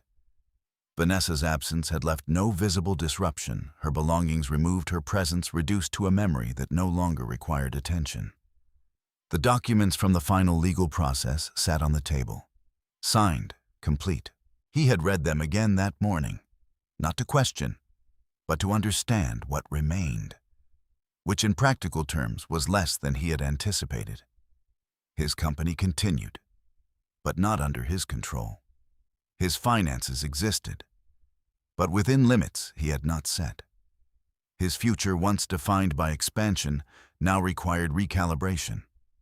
Matteo stood near the window, looking out over the same city. From his perspective, everything had changed. Not because of a single moment, but because of a series of decisions he had not fully understood while making them. He thought briefly of the hospital room, of Cassandra sitting there silent, composed, unresponsive in a way he had interpreted as acceptance. He understood now that it had not been acceptance, it had been completion. She had not been reacting to his decision. She had been operating within her own. And by the time he recognized that it had already been too late, back in her residence, Cassandra stepped away from the window. There was nothing there that required further attention. Everything visible had already been accounted for. She moved through the space with quiet precision, adjusting small details, aligning objects, maintaining the environment in a way that reflected her internal structure. No excess, no disruption, only continuation. The child's room remained quiet, breathing steady, uninterrupted. Cassandra paused at the doorway, observing for a moment, not analyzing, not calculating, simply present. Because in this space, presence mattered more than structure. Everything else could be built, adjusted, controlled. But this required something different. She stepped back, returned to the main room, sat down, and allowed the silence to settle. Not empty, complete. Because for Cassandra Alexander, there was no need to revisit what had already been resolved. No need to define the outcome through language or display. The legal process had concluded. The financial structures had aligned. The system had moved exactly as intended. And she had done so without confrontation, without announcement, without stepping outside the discipline that had guided every decision she had made. There was no satisfaction in the conventional sense, no sense of victory, only clarity, because the outcome had never been about reversal or retaliation. It had been about alignment, ensuring that what existed matched what was true. And now it did. Outside, the city continued, unaware, unchanged, but within its systems, within its structures, within the quiet frameworks that defined movement and influence. Cassandra Alexander's position was established, secure, invisible, exact. She reached for her phone one last time, not to check, not to confirm, but to turn it off, placing it face down on the table. Because for the moment, there was nothing left that required her attention. Everything that mattered was already in place. Some stories do not end with confrontation. They end with alignment. What happened between Cassandra Alexander and Mateo Rivera was never about a single decision, a single betrayal, or a single moment in a hospital room. It was about the quiet accumulation of choices, some made openly, others made without full understanding of their consequences. Cassandra did not raise her voice. She did not argue. She did not attempt to prove anything in the moment it mattered most, because she understood something that many overlook. Power does not always reveal itself in reaction. Sometimes it exists in preparation, in knowing when to observe, when to document, and when to act without announcement. Matteo believed control came from visibility, from being seen as the one making decisions, directing outcomes, shaping the future in real time. But control, as Cassandra demonstrated, often resides somewhere else entirely. In structure, in timing, in the discipline to let events unfold exactly as they need to, without interference, without urgency, without the need to be recognized. And when the outcome arrives, it does not feel like a victory. It feels like clarity. If you've stayed with this story until the end, you already understand that not every form of strength is loud. Not every form of justice requires confrontation. Sometimes the most decisive actions are the ones no one notices until everything has already changed. If this story made you think differently about silence, about control, or about the way outcomes are built over time, feel free to share your perspective. I'd be interested to know where you're watching from and what time it is for you right now. And if you appreciate stories that unfold slowly, where every detail matters and every choice carries weight, you can stay with this channel for more. There's always another story waiting, one where what's unseen matters just as much as what is.